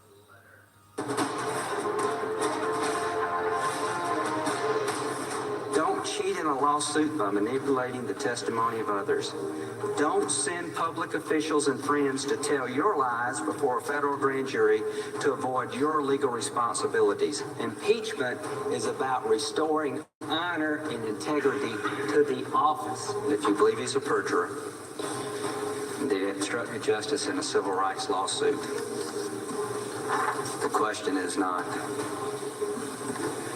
should he stay? What if he stays? Welcome back to Harvard. That was Senator Lindsey Graham back in 1999 arguing for the impeachment of President Bill Clinton. He was still in the House, citing the president's direction to Monica Lewinsky to lie about their relationship. Senator Mitch McConnell made a similar point during a closed session of Clinton's impeachment trial, noting that, quote, he obstructed justice by encouraging Ms. Lewinsky to give false testimony. He was interested in saving his hide, not truth and justice. If we have no truth and we have no justice, then we have no nation of laws. That was Mitch McConnell back then. As Philip Bump pointed out in the Washington Post today, 14 of today's current U.S. senators voted to hold Bill Clinton accountable for obstruction of justice. If this new BuzzFeed report that the president directed Michael Cohen to lie to Congress is true, will Republicans hold President Trump to the same standards that they held Bill Clinton? Let's bring in tonight's Hardball Roundtable. Andy Carney's a White House reporter for the New York Times. Jonathan Capron, of course, and Jennifer Rubin are both opinion writers for the Washington Post. Andy, you first, Andy. I think the question is consistency. Do we expect it? Well, first of all, if this story turns out to be true, it carries serious implications for the president. That being said, it's a different time now. It's a much more partisan time.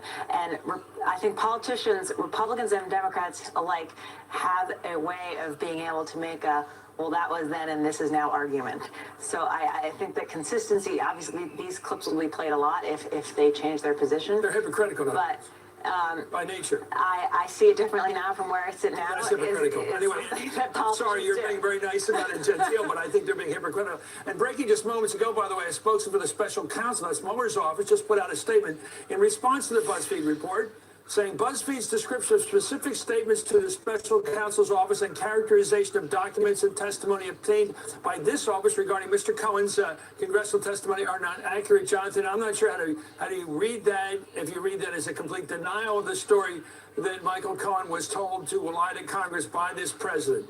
I'm not sure it's a denial. I have to weed through it. Yeah, I've read the statement now about 5 or 6 times, and 2 words jump out at me: description and accurate.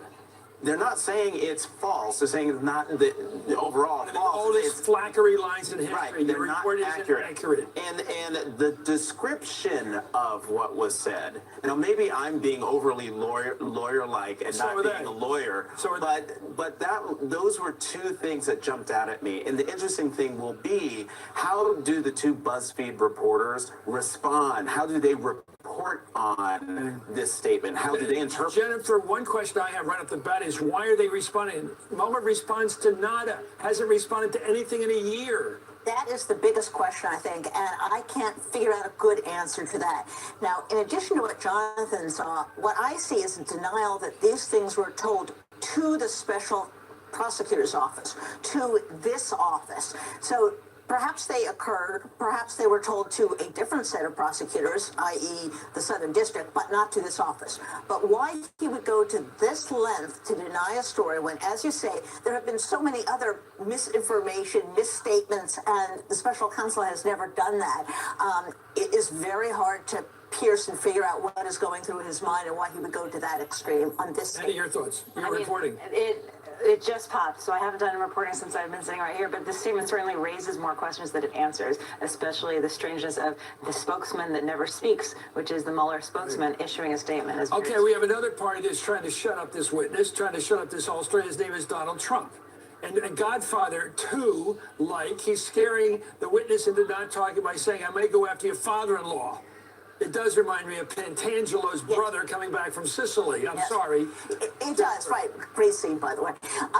But yes, why would he bring this up? I mean, and in public, it's so bizarre and so atrocious and that's sort of the pattern of Donald Trump. If he did this in private, it would be a horror scandal. He does it in public, so people are sort of inured to it and kind of take it for granted. I don't know that the special... It's just the behavior of an innocent man that he says, I don't want the truth, I don't want you talking. I want your father-in-law while you're at it. Yeah. And he does it consistently. This is not the first time he's gone after Cohen's father-in-law. He did it on with Jeanine Pirro when he called into her show, and he's done it once before that. So he's making it's a consistent pattern here that he's trying to put Cohen's father in rhetorical crosshairs. Is the father? Let me go Andy on this, because Trump has this schoolyard bullies technique.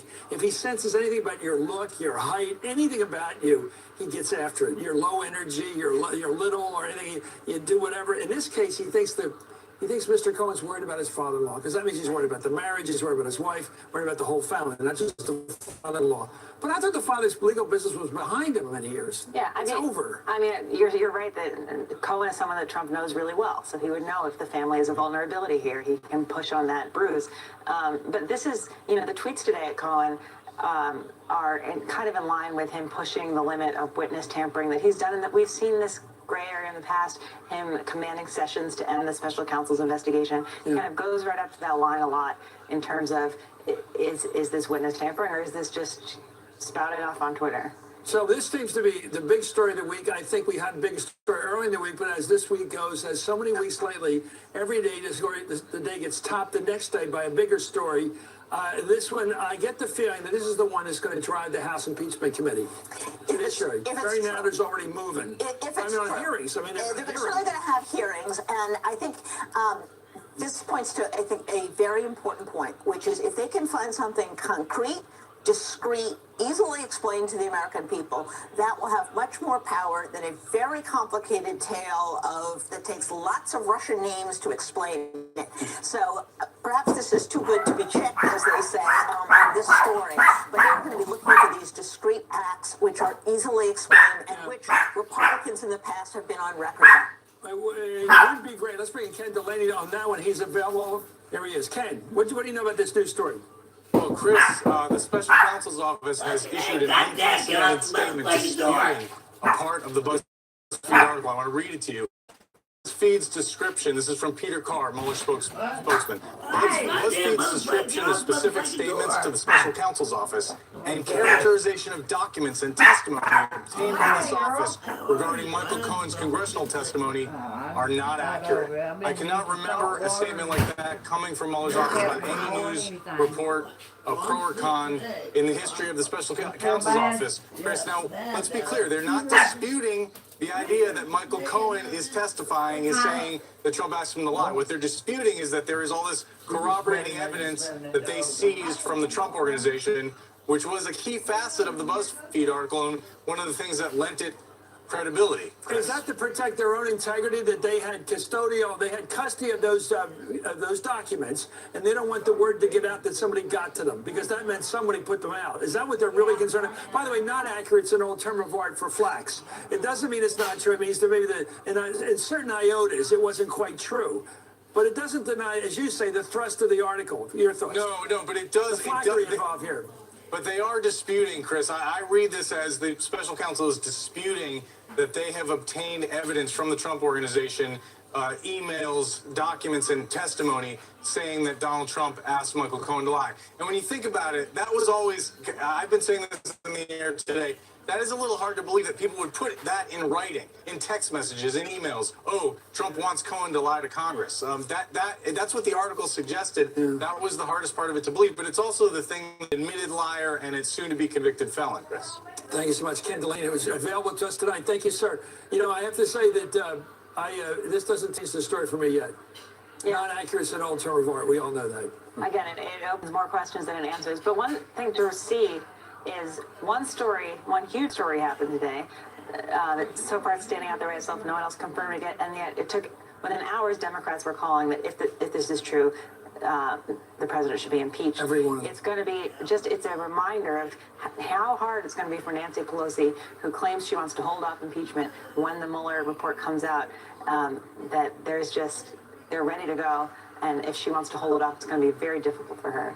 Well, she has to at some point. She has to hold it up because they have to have the report first. Yeah. I think that's fair. The roundtable's sticking with us, and up next, these three will tell me something I don't know. You're watching Hardball. We didn't dream up a new way to find the best ramen. We never thought, you know what Mars needs? A dune buggy. We didn't decide you should be able to share your home with travelers from around the world. We're not the ones who imagined one day we'd all be streaming movies, or whatever she's about to do.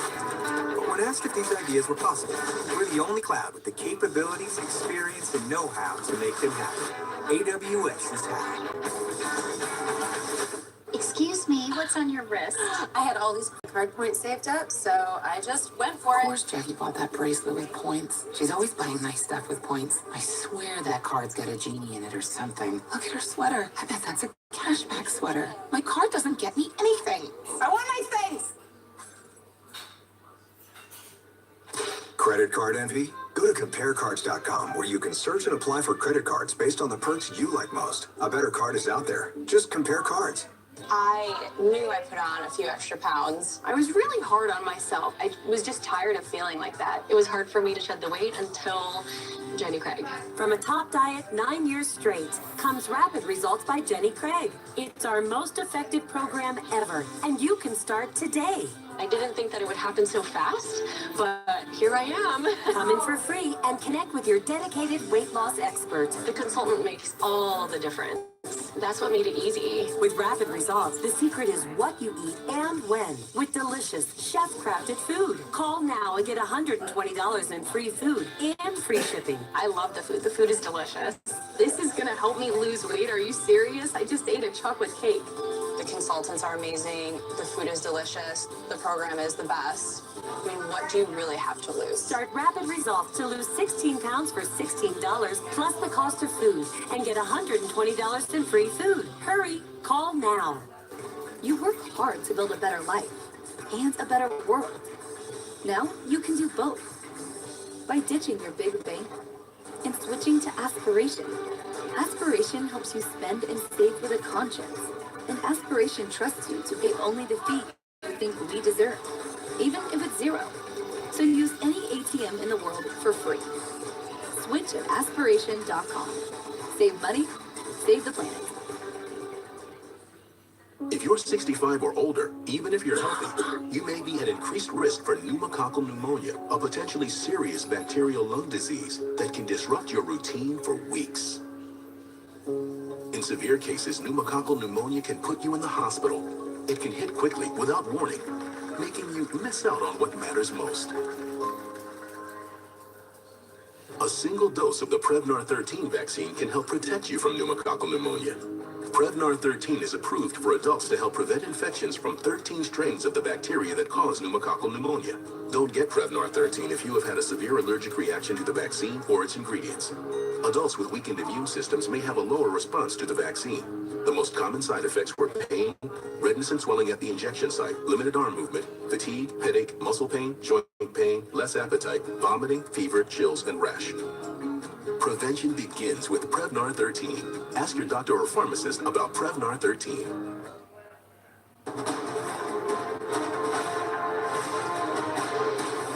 Welcome back to Harbor. We're 28 days into the government shutdown, and Donald Trump and Nancy Pelosi don't seem any closer to making a deal to reopen our government. And late tonight, Trump tweeted, "I will be making a major announcement concerning the humanitarian crisis on our southern border and the shutdown tomorrow afternoon at 3 p.m. live from the White House." Well, that's Trump. When's this going to end, Annie?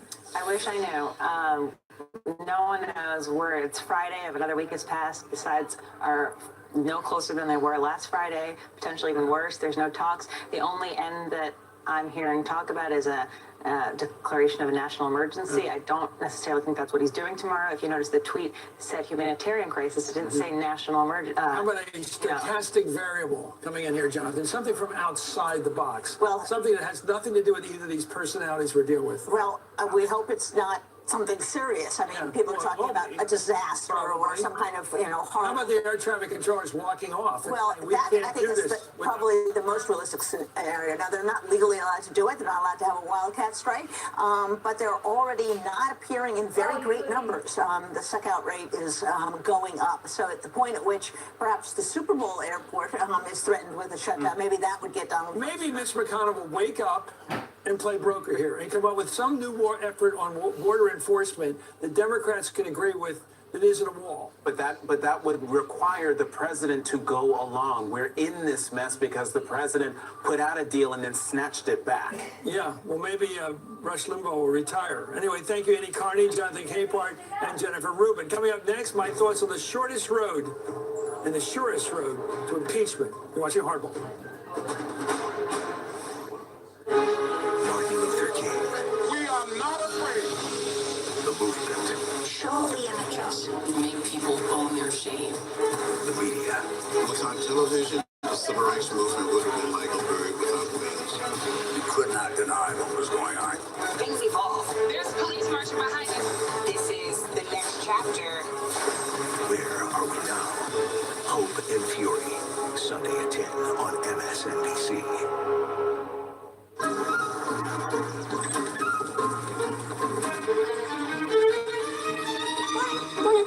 What do we got? Keep an eye on that branch. Might get windy. Have a good shift. Fire pit. Blast use 0600. I'd stay close. Morning. Get ready to switch.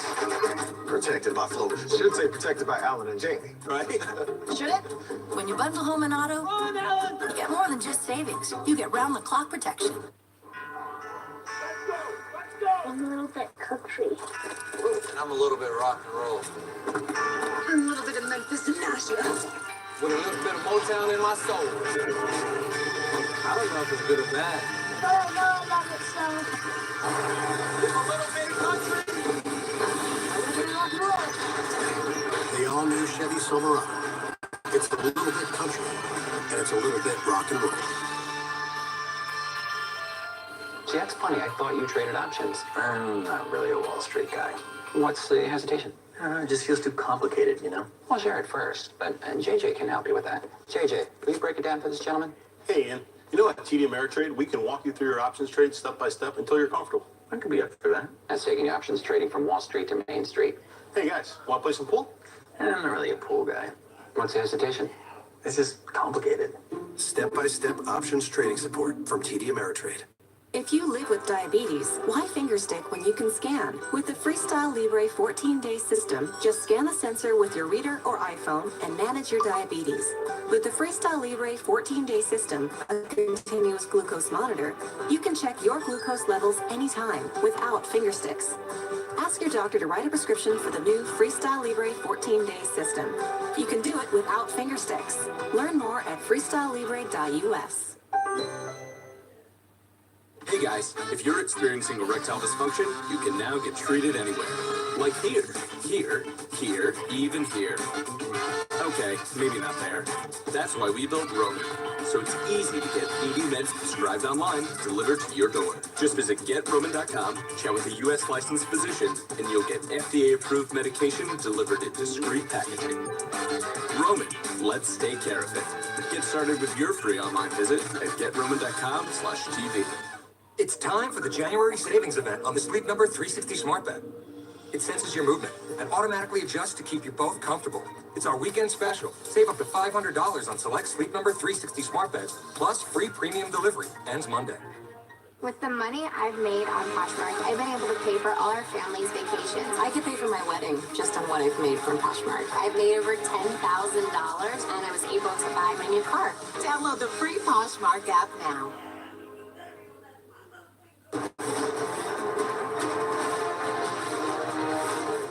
Let me finish tonight with the way today's story of presidential obstruction of justice fits into history.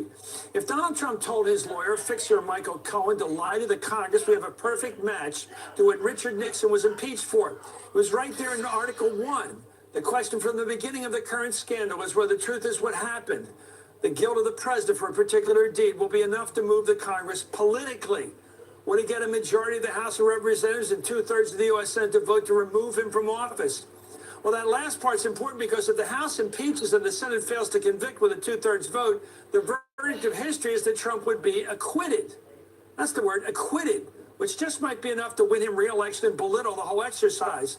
Richard Nixon knew he was going to be impeached and convicted. That's why he quit, because the Democrats and enough Republicans were behaving as if they really weren't that happy about doing it.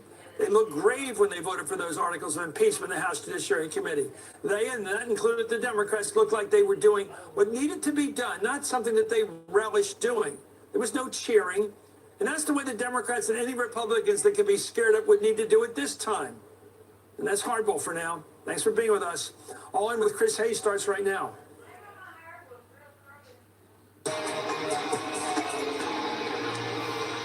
Good evening from New York. I'm Chris Hayes. Breaking news at this hour. The special counsel, in a rare public statement, disputing BuzzFeed's blockbuster report that the President of the United States directed Michael Cohen, his former bagman, to lie to Congress about negotiations to build a Trump Tower in Moscow.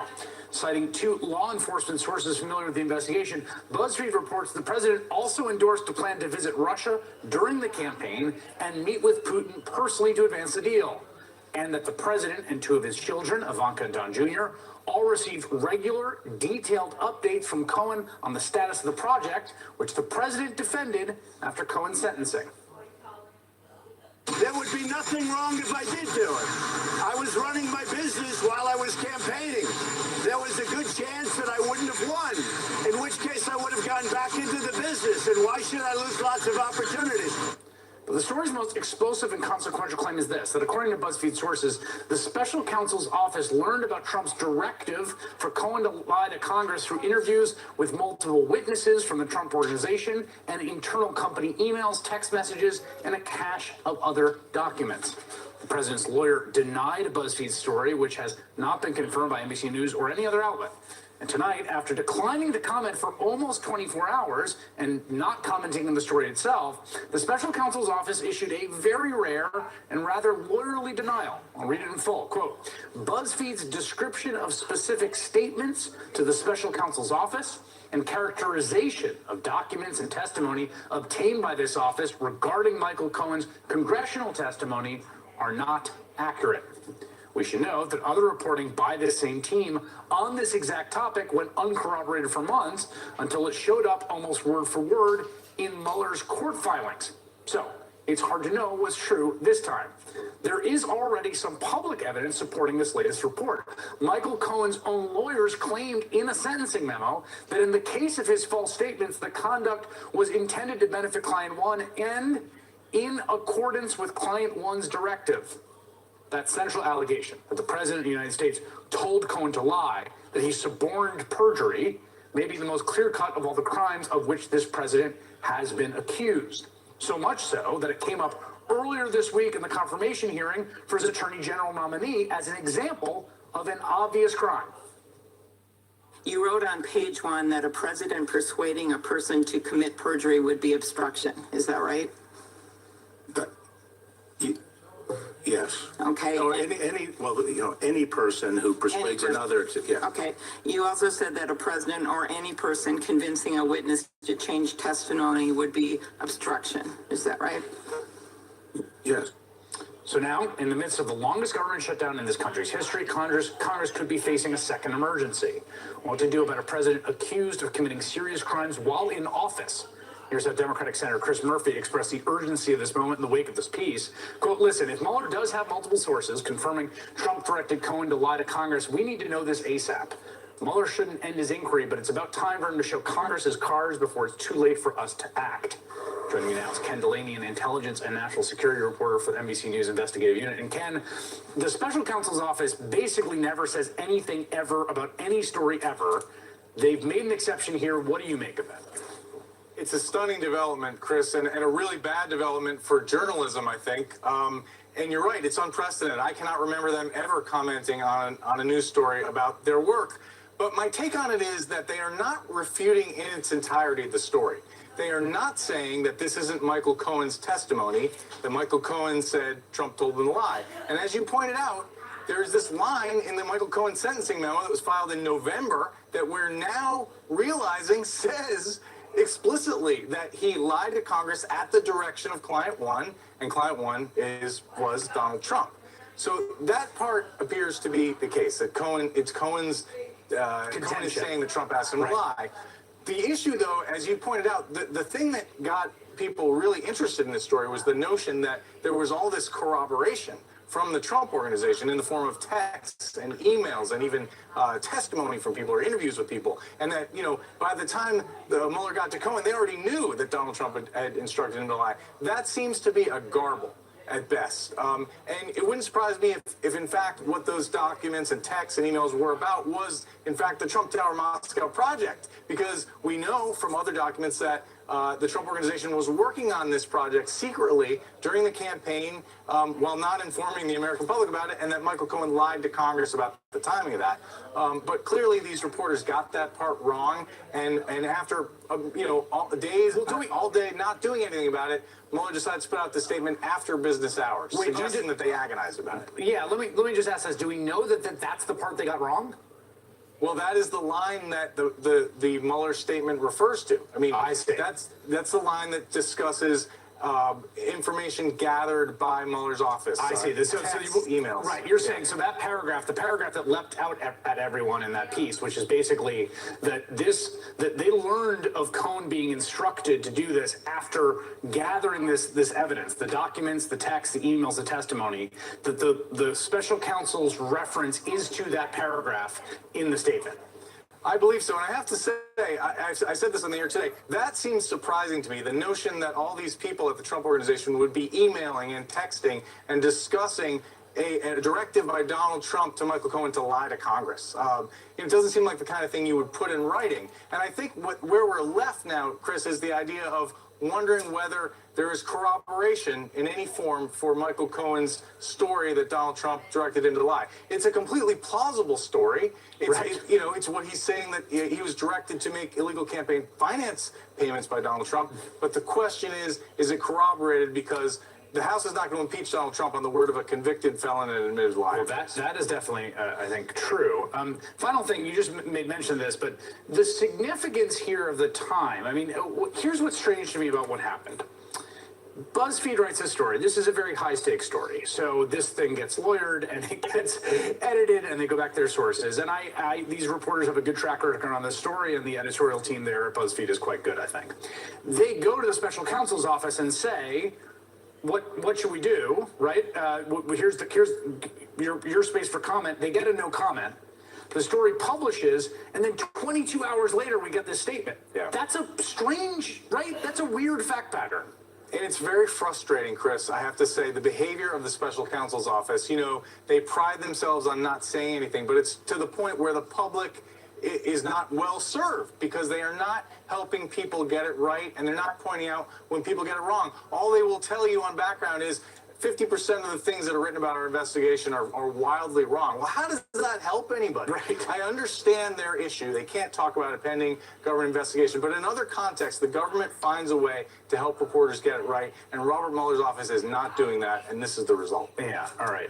Ken Delaney, thank you so much for making time here at the top as we are rolling with this crazy news day. For more on the consequences of BuzzFeed's reporting, I'm joined by Neil Katyal, former acting Solicitor General in the Obama administration, who wrote the regulations governing the special counsel and who just wrote a brand new op-ed with General Michael Hayden calling for impeachment proceedings to begin. So there's a bunch of things I want to get to with you, Neil. First, as someone who wrote the special counsel regulations, and I want to refer you back to what Chris Murphy said today. There is an increasing sense, I think, of urgency and democratic tension building about the nature of an inquiry that has been conducted in secret in the midst of what is fundamentally a public matter of the utmost import that all of us need to know about. Yeah, no, that's obviously a problem with any criminal investigation. It's really important to have a criminal investigation, of course, because crimes were committed, as Mueller has himself shown, by getting criminal convictions of Michael Flynn, the president's national security advisor, Paul Manafort, the president's numero uno campaign chair, and the like. But there's also this other public dimension, Chris, that you're focusing on. And this is where, today's retraction or disputation of BuzzFeed becomes so important, because what are we talking about here? We're talking about a BuzzFeed story in which the argument of the piece is that President Trump ordered Michael Cohen to lie to Congress. Yes. To Congress, not to private investigators or federal investigators, but to Congress.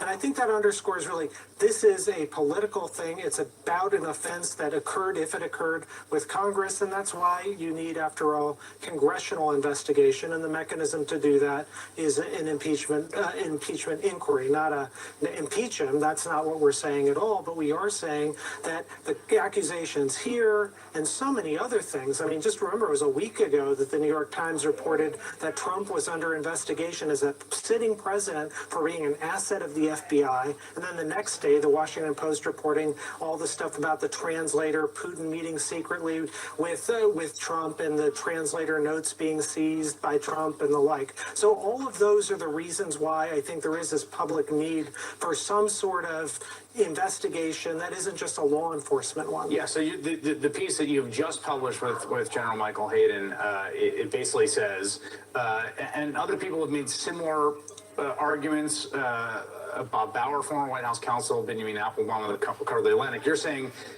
both of you are saying it is time to initiate the formal inquiry in the House to have some public fact-finding undertaken. Exactly. And, we come at this from very, very different perspectives. I mean, he's a general. I was a solicitor general, which is not a general. It's a lawyer. He is far more conservative than I am. We're generationally different in so many things. But on this single point, which I think underscores what you're talking about, which is the public's need for some answers here. This is why I think Congress has got to start this inquiry. Let's talk about the content of what is essentially alleged in this article, and I think it's, I think to Ken Delaney's point, and I think to the filing in his own sentencing memo, that this is a thing that Cohen, it appears, says the president did.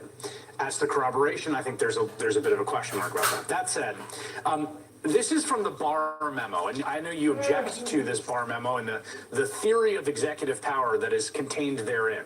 But one of the things he does in the memo, when he talks about basically making the argument that you cannot commit obstruction when you're exercising your constitutional duties, is basically to say, but let's just be clear, if you do the following, if a president knowingly destroys or alters evidence, suborns perjury, or induces a witness to change testimony, or commits any act deliberately impairing the integrity or availability of evidence, then he, like anyone else, commits the crime of obstruction.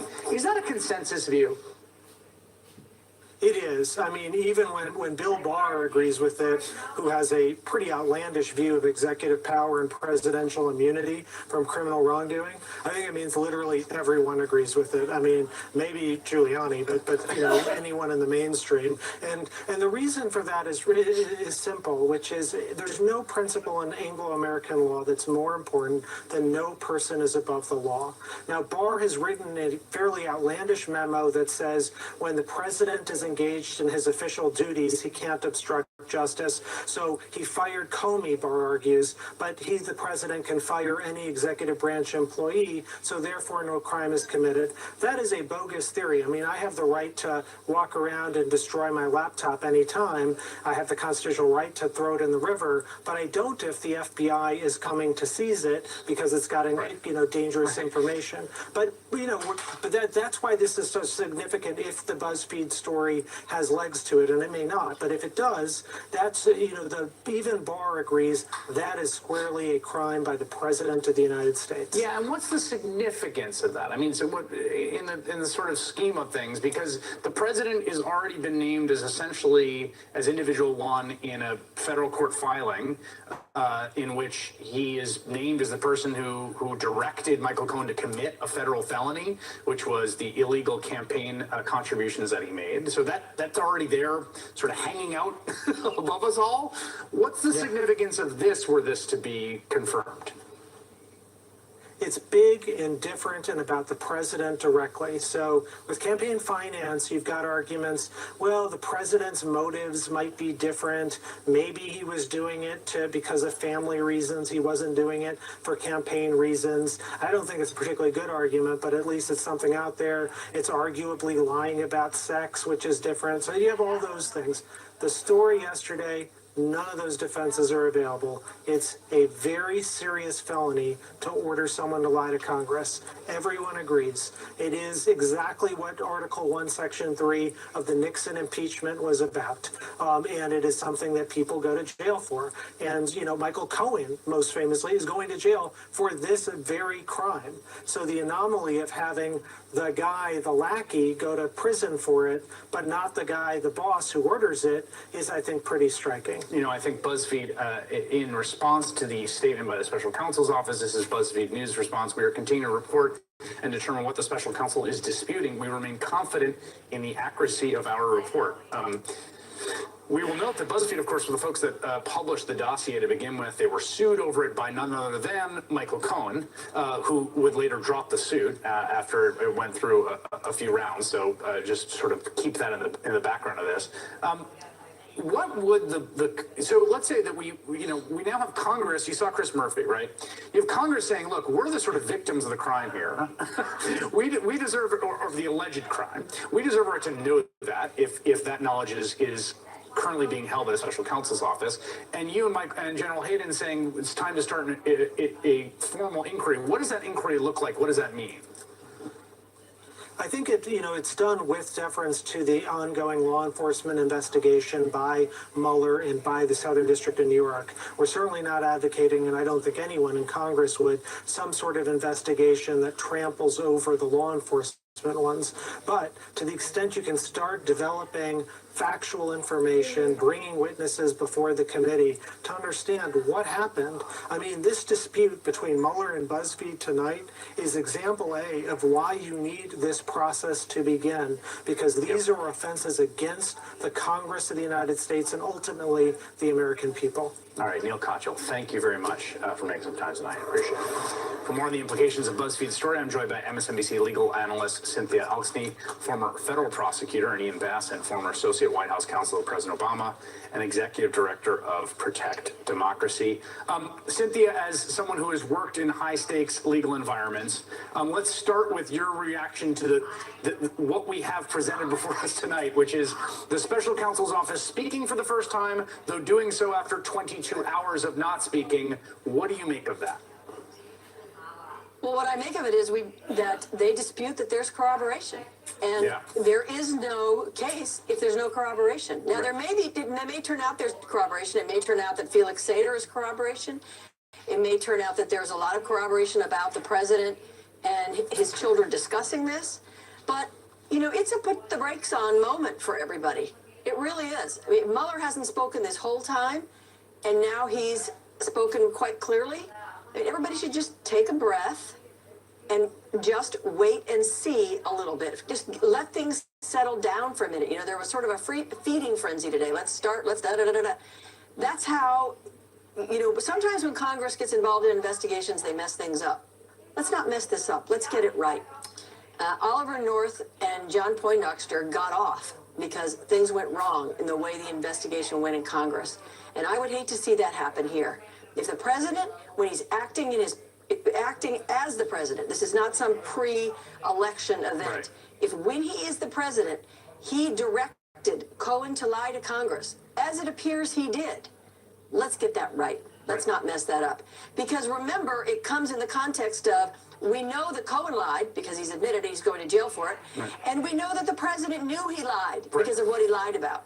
So let's just slow down and get it right. Yeah. Your thoughts, Ian? I think one thing that we're missing in all of this, and this happens often with President Trump, when it's look over here and then you don't look over here, is that Bill Barr memo talking about what was clearly criminal for a president to do wasn't just suborning perjury, which has been the news of the day, but it was also inducing a witness to lie through intimidation. And let's remember that when the BuzzFeed story came out, how did the president respond to it in a tweet? He responded by trying to intimidate Michael Cohen by saying, watch his father-in-law. trying to intimidate a witness. It's almost as if with this guy, he's like a Russian nesting doll of criminal activity where you open up one investigation, another appears, and emphasis clearly on the Russian. Right. But let's not lose sight of that other thing that happened today, which is also a serious offense. I want you to respond to Cynthia's point there about sort of not what I am wrestling with, and I think what the country is wrestling with at this point is there is this secret law enforcement investigation that may or may not have explosive facts about either the culpability or exculpatory facts about the President of the United States. And this sort of feeling that the Republic is, here we are in a shutdown, and the Republic just sort of circles around, orbiting, waiting for this thing that feels profoundly inert from a kind of deep democratic standpoint. So our organization, Protect Democracy, just did a research report that we put out on all of the independent investigations under the special counsel statute and the regulations since Watergate. There have been 19 of them. 5 of them have involved a question about what the president knew or was involved in.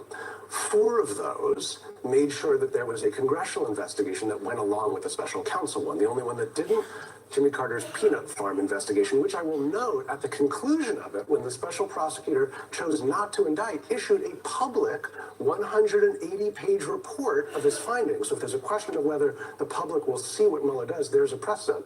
But the reason for that, the reason for these public congressional hearings, which is what Ken has been talking about and Neil has been calling for, is the American people need to be brought along to understand what happened. I remember my father talking about watching John Dean testify on television every day, slowly revealing the criminal activity of the president. That is what helped move the American people from a place where there was hyper-partisanship around it to a place where people understood what needed to happen. Do you agree with that, Cynthia? Yeah, I agree with it in good time. But, I mean, what's happened here is we've gotten over our skis. And I think we need to just slow down and make sure. We had all day this BuzzFeed article, which may very well be true. I mean, they've been right a lot of the time. But we didn't have any corroboration from NBC News. Right. We didn't have corroboration from any of the other places. So that's all I'm saying. I would agree we have to bring the American people along. I would agree we need to have hearings. And, there's a lot at stake besides just this. We also know that there's a real issue here about Don Jr. And what he testified to about this. And there were really interesting questions that the special counsel asked the president about this, about, when were you discussing, or did you discuss during the campaign, this Russian Trump Tower, and who did you discuss it with? All these questions are out there. And he responded to them before he knew that Cohen was cooperating. So there's so much with the special counsel, and I want to get to it as badly as anyone, but I want to make sure it's done right. That's a good point there about the subject of the duration of this deal being very clearly, I think, in a confirmable sense, based on the pleading of Michael Cohen about lying to Congress, right? And what the Times reported about the questions that Cynthia was just talking about.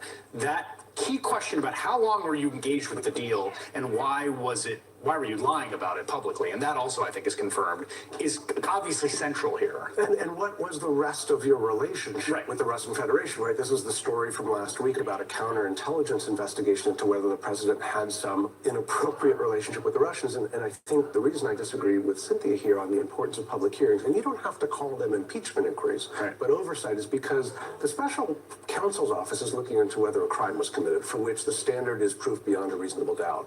But the standard for whether we can accept a president who there's a material risk is working either knowingly or unwittingly on behalf of a foreign adversary, that's not proof beyond a reasonable doubt.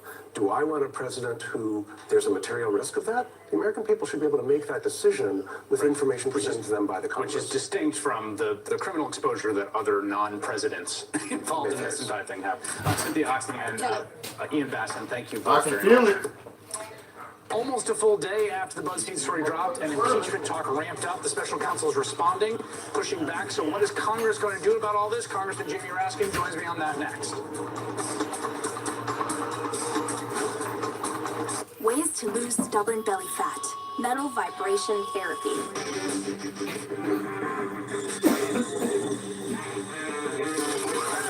Not cool. Freezing away fat cells with Cool Sculpting. Now that's cool. Cool Sculpting Sculpting safely freezes and removes fat cells with little or no downtime and no surgery. Results and patient experience may vary. Some common side effects include temporary numbness, discomfort, and swelling. Ask your doctor if Cool Sculpting is right for you and visit CoolSculpting.com today for your chance to win a free treatment. At Golden Corral, enjoy their signature sirloin. Juicy, hand-carved, grilled how you like every night. And right now, hurry in for Wing Fest. Get as much as you want of their sweet, spicy, and boneless wings. There's something for everyone at Golden Corral.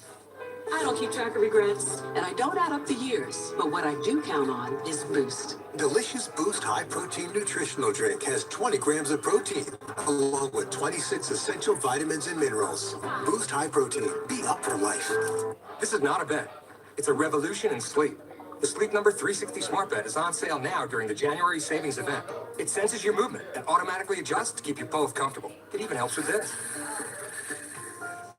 So you wake up ready to put your pedal to the metal.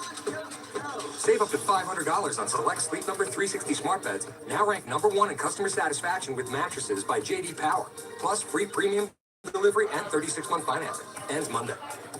Sleep Number, proven quality sleep. The job boards I used to use delivered tons of the wrong resumes. Those sites were, well, not smart. Then they're smart. ZipRecruiter helps me find people with the right skills, education, and experience for my job, then actively invites them to apply.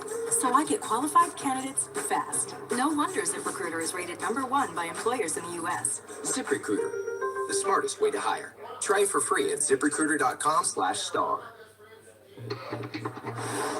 Joining me now, Congressman Jamie Raskin of Maryland, member of the House Judiciary Committee and a House Democratic Caucus leadership representative. And Congressman, it's been quite a day. Obviously, I saw a lot of members of Congress somewhat aghast by the facts laid out in the BuzzFeed article last night. There is now this statement from the special counsel's office, which I should read again. Could we put it up on the screen for a moment?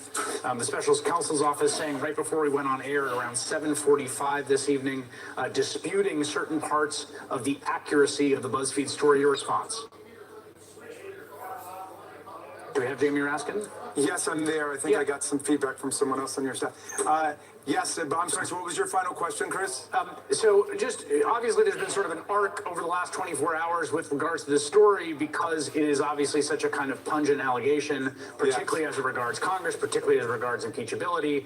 How are you taking all this in as someone who sits on the House Judiciary Committee? Well, look, it was, I think, a shocking and stunning revelation for everybody precisely because of its historical resonance. I mean, these were precisely the kinds of charges that led the Nixon impeachment articles, which in turn brought him to his resignation. And they were also the basis for the House of Representatives' ill-fated impeachment of Bill Clinton for lying about a sexual affair. But lying to Congress and obstruction of justice are cardinal constitutional sins. On the other hand, it fits in very nicely with what everyone understands about Donald Trump and his White House, where lying is standard operating procedure. I think the Washington Post has tallied up more than 4,000 lies that he's told so far. So it doesn't take a lot of effort to imagine that he would have cooperated with his private lawyer who did a lot of his dirty work to lie to Congress and to urge him to do that. So, you know, I was listening to some of the other guests, and I know everybody is very eager for justice to be done here because the government has been shut down, and it looks like we're living through a full-blown assault on the American constitutional order. And all I can tell you is that the Democratic majority that has taken over in the House of Representatives is ready to lead, and we are extremely eager to get going on our constitutional oversight responsibility. We have a constitutional duty to ferret out corruption and lawlessness in the executive branch of government, and we're going to be doing investigations into the abuse of power, into the obstruction of justice, into Emoluments Clause violations, and all of the sins that the House Judiciary Committee should have been looking at over the last 2 years, but all of those opportunities were wasted by the GOP majority in their wild goose chase to ferret out a completely mythological and fantastic deep state conspiracy to make fun of Donald Trump or what have you. So those days are behind us, and we're about to get to work. All of the things you just said are not the beginning of a formal impeachment inquiry, which is the kind of thing that both Bob Bauer and the Atlantic and you heard Neil Katyal and General Michael Hayden have called for. Yes. What's the difference in your mind between those things and that? And what's the significance of not doing that? Well, during our first 2 years in office, everybody accused us of being trigger happy on impeachment. Now everybody's accusing us of being fraidy cats about impeachment. Well, that's what comes with the gavel and the power, Congressman. Well, you're exactly right, and we're feeling it. But look, we've got to keep Congress together, we got to keep the majority together, and we got to keep the country together. And people understand we're dealing with a very unusual situation where the corruption and the criminality in the White House are pervasive. So we're going to be moving very quickly to try to get to the bottom of it. And impeachment is no fetish with us, but it is no taboo either. We understand that impeachment is very much part of the Constitution. Both parties have used it at different points in our history, and it has played an important role in our constitutional toolbox. So it is a tool that is there. It is the principal final mechanism for constitutional self-defense of the Congress and the people against a president who insists upon acting like a king.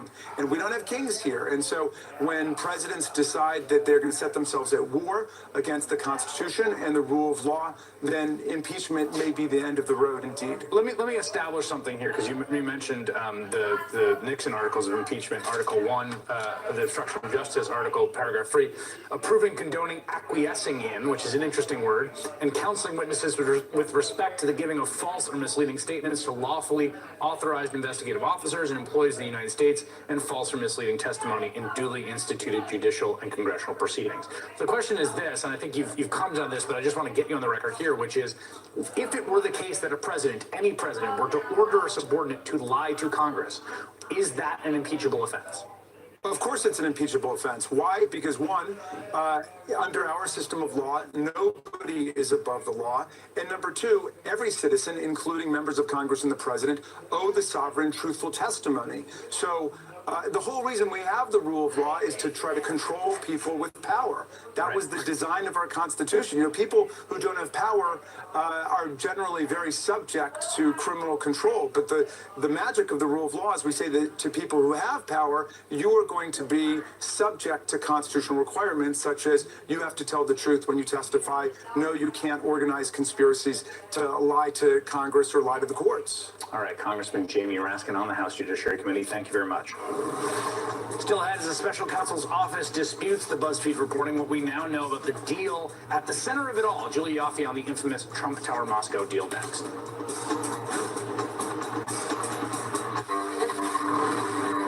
It's absolute confidence in 30,000 precision parts. Or it isn't. It's inspected by Mercedes-Benz factory-trained technicians. Or it isn't. It's backed by an unlimited mileage warranty. Or it isn't. For those who never settle, it's either Mercedes-Benz Certified Pre-Owned, or it isn't. The Mercedes-Benz Certified Pre-Owned sales event now through February 28th. Only at your authorized Mercedes-Benz dealer. Here we go. Discover, I like your card, but I'm absolutely not paying an annual fee. Discover has no annual fees. Really? Yeah, we just don't believe in them. Oh, nice. You would not believe how long I've been rehearsing that. No annual fee on any card, only from Discover. I want it all, and I want it now. With the Grubhub delivery app, if you want it all, you can get it all. Grubhub, restaurants you love, delivered. With my hepatitis C, I felt I couldn't be at my best for my family. In only 8 weeks with Mavyret, I was cured and left those doubts behind. I faced reminders of my Hep C every day, but in only 8 weeks with Mavyret, I was cured. Even hanging with friends, I worried about my Hep C, but in only 8 weeks with Mavyret, I was cured. Maverick is the only 8-week cure for all common types of Hep C.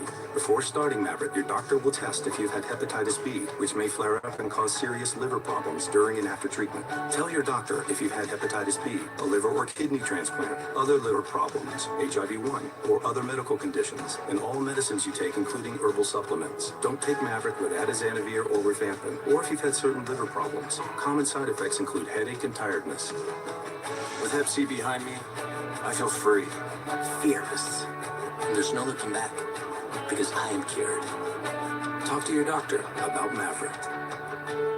10 years ago, I had an undiagnosed heart condition, and erectile dysfunction was actually the first sign that something was wrong. Luckily, I'm a doctor, an expert in sexual health, and that's that.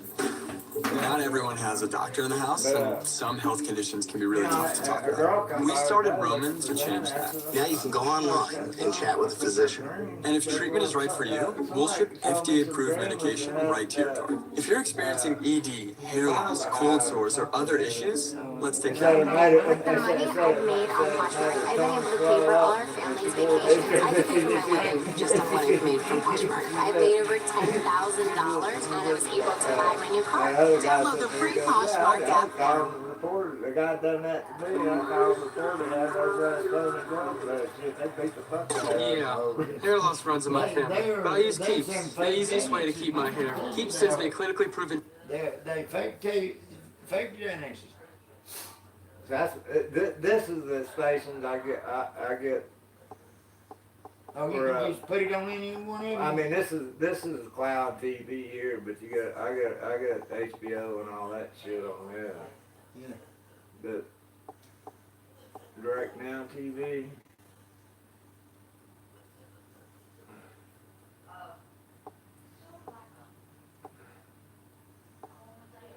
You figure out a movie you want, huh?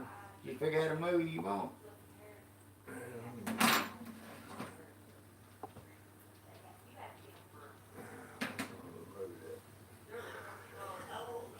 Should be it. Okay. That's good.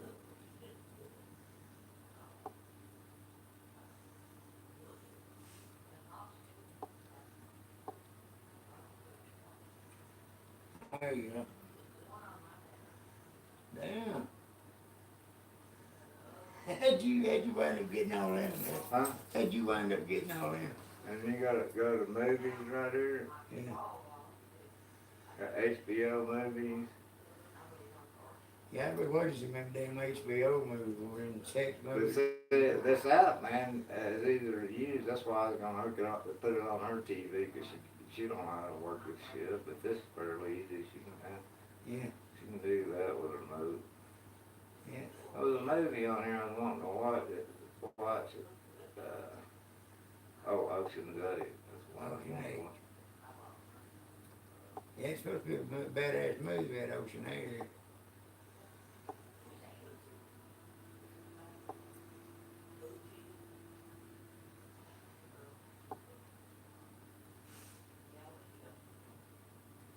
What I do about me hooked up with a Comcast in there. I mean that place I'm hooked up to. What I do about that? Tell them just take it off. Yeah. Well, I mean, just give me a local channel and just tell them that's all I want. Yeah, all you need is a local channel.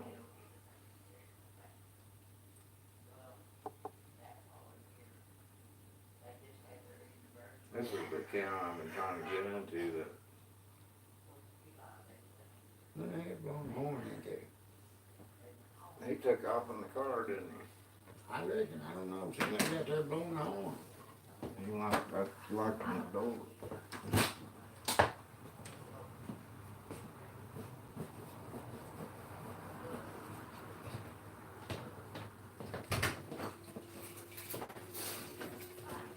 Left the sunroof open and everything. Fucking windows down, sunroof open. Well, fucking, yeah, I had to fucking find the cigarettes. I got kicked underneath the seat. I had to cut the lights on in the car. Fucking pull my cell phone out, cut the flashlight on. I was like, son of a bitch. Then there was a fucking white truck that pulled up and I don't know the vehicle, so I'm looking and I'm like, who the fuck is this? But they had tinted windows, I couldn't see them, and they pulled up and they pulled beside me, and I'm looking like, who the fuck is this? And then they don't even roll the fucking windows down, so they back out and start pulling out, you know, and I'm out there like, what the fuck do you want? You know, what do you want? Why are you fucking here? And yeah. Yeah, anytime y'all want anything, just let me know, you know, or let me Like know what? you'll come. And Jackson Sones.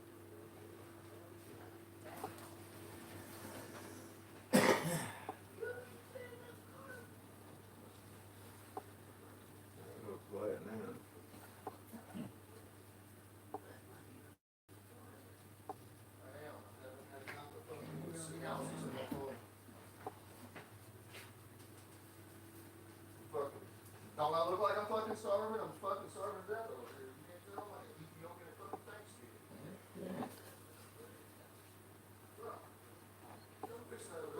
I lost my glasses, what on where is that? In my lap, and my glasses in my hand. I said, what the hell did I do? Leave my glasses at home? I'm ready whenever you are. Maybe just showing me this TV.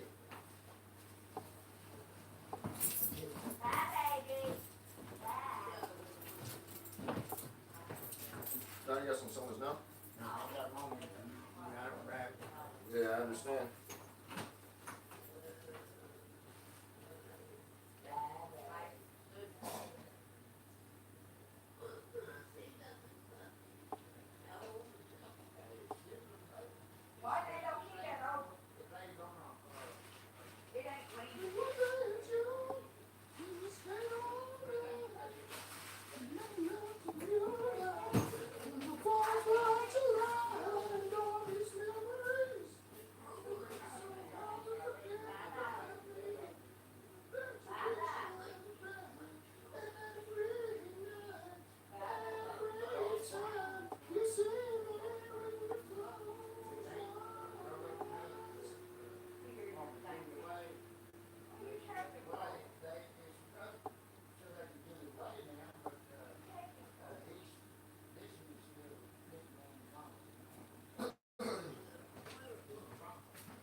You ain't sure the shit that I brought you today, Jim?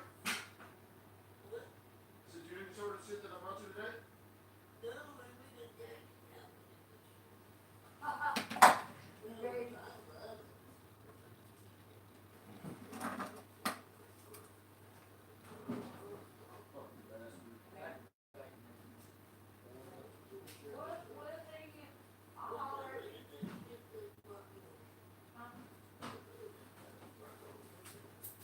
One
Shit ton of mirrors and fucking shelves and furniture and goddamn everything. Fucking, it's all going to the garbage. Yeah, I got all kind of shit. I just couldn't load it in my van today, man. I had too much shit.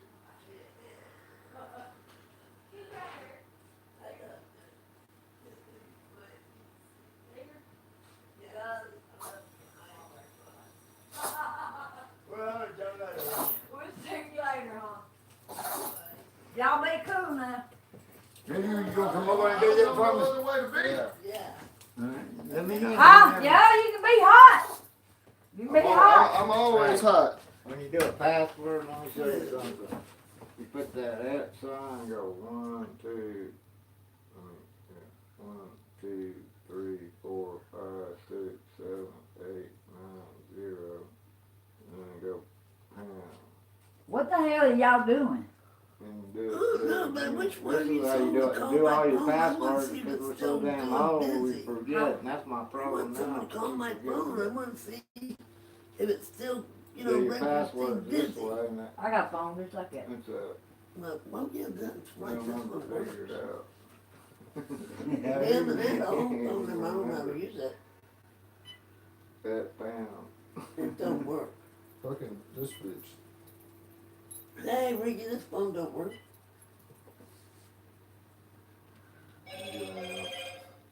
Man, 20. How do you get this one to work? 27 texts since 4:30. Shoot, a minute. Call my phone. They say my phone's not working. Her phone's staying busy. Yeah. That's because you probably did the same thing you tried to do to my phone when I called Star Market. You probably tried to hang the fucking phone up and left it in an ongoing call. So everything you probably said while it was a hold in progress or whatever's probably been on that motherfucking phone. Yep, That's what you listening just to did. what you're saying. Yeah, every fucking You didn't hang completely up with the person? Nope. Well, that's what it said. Go listen for your phone. Oh, it's ringing. I got so many damn phones, I don't know which number it It is. is ringing. Bob? Yeah, yeah. Is it ringing? Yeah. Okay, then I'll be able to call you tomorrow. Yeah. We're I ringing. named this Let you phone know about that puppy. Pokia. Yeah, please do. What? Pokia. Ricky, you gonna get your ass in some trouble. He gonna get in trouble. What did he do? 806. Doing some crazy stuff on that internet. Look, 836 is a landline. 836. That's a house number. Huh? A landline is a house number. Yeah, 836. I gotta go to the bathroom. You gonna I be let called you get by. the phone tomorrow. You gonna be calling somebody's house and they're gonna be killing, coming over and killing your ass. No, this is my number. This is my cell phone number. It's a house phone. Yeah, but they still find Hey, I weighed at the doctor today. I weighed 114 pounds. Dang. I'm starting to get love handles back. You better gain that weight back. Yeah, then we gotta go buy men shopping. We'll see you later. But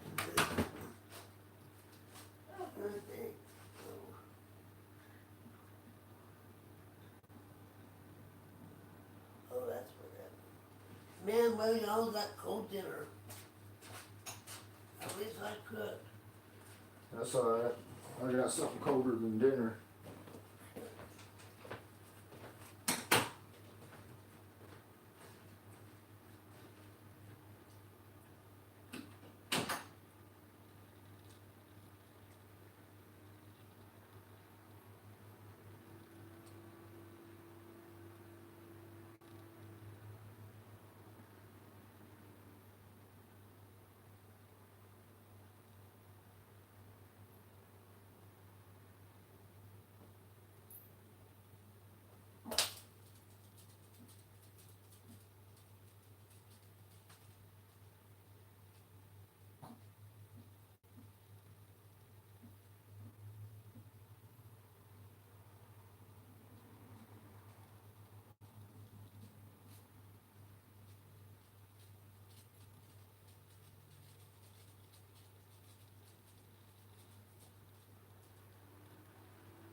that T, go on there. And put that.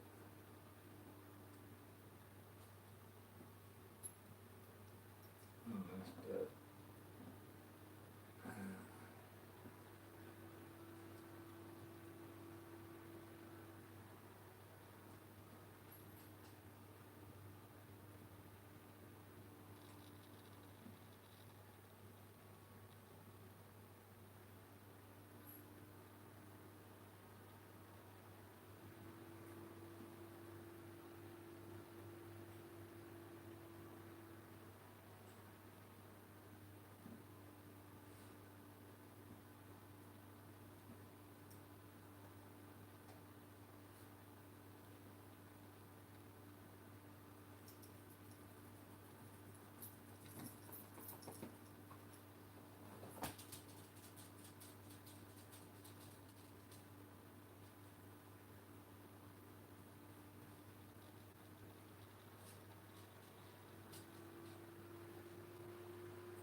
Missed call. 5971.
Man, I sat there, took all that freaking food, and neither one of y'all are eating.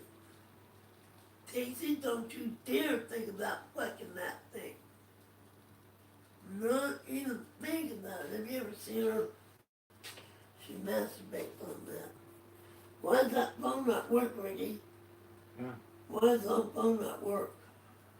It should be. Nope.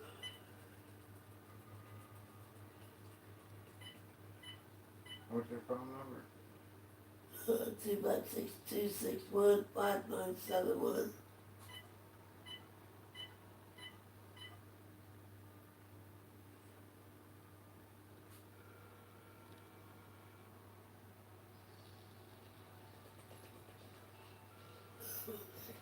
How do you make it work? Oh, you can dial a number and then hit talk, or you can hit talk and then dial the number. Don't it need to be charged though? Yes, it should be charged. It's fully charged. There's a charger right back there.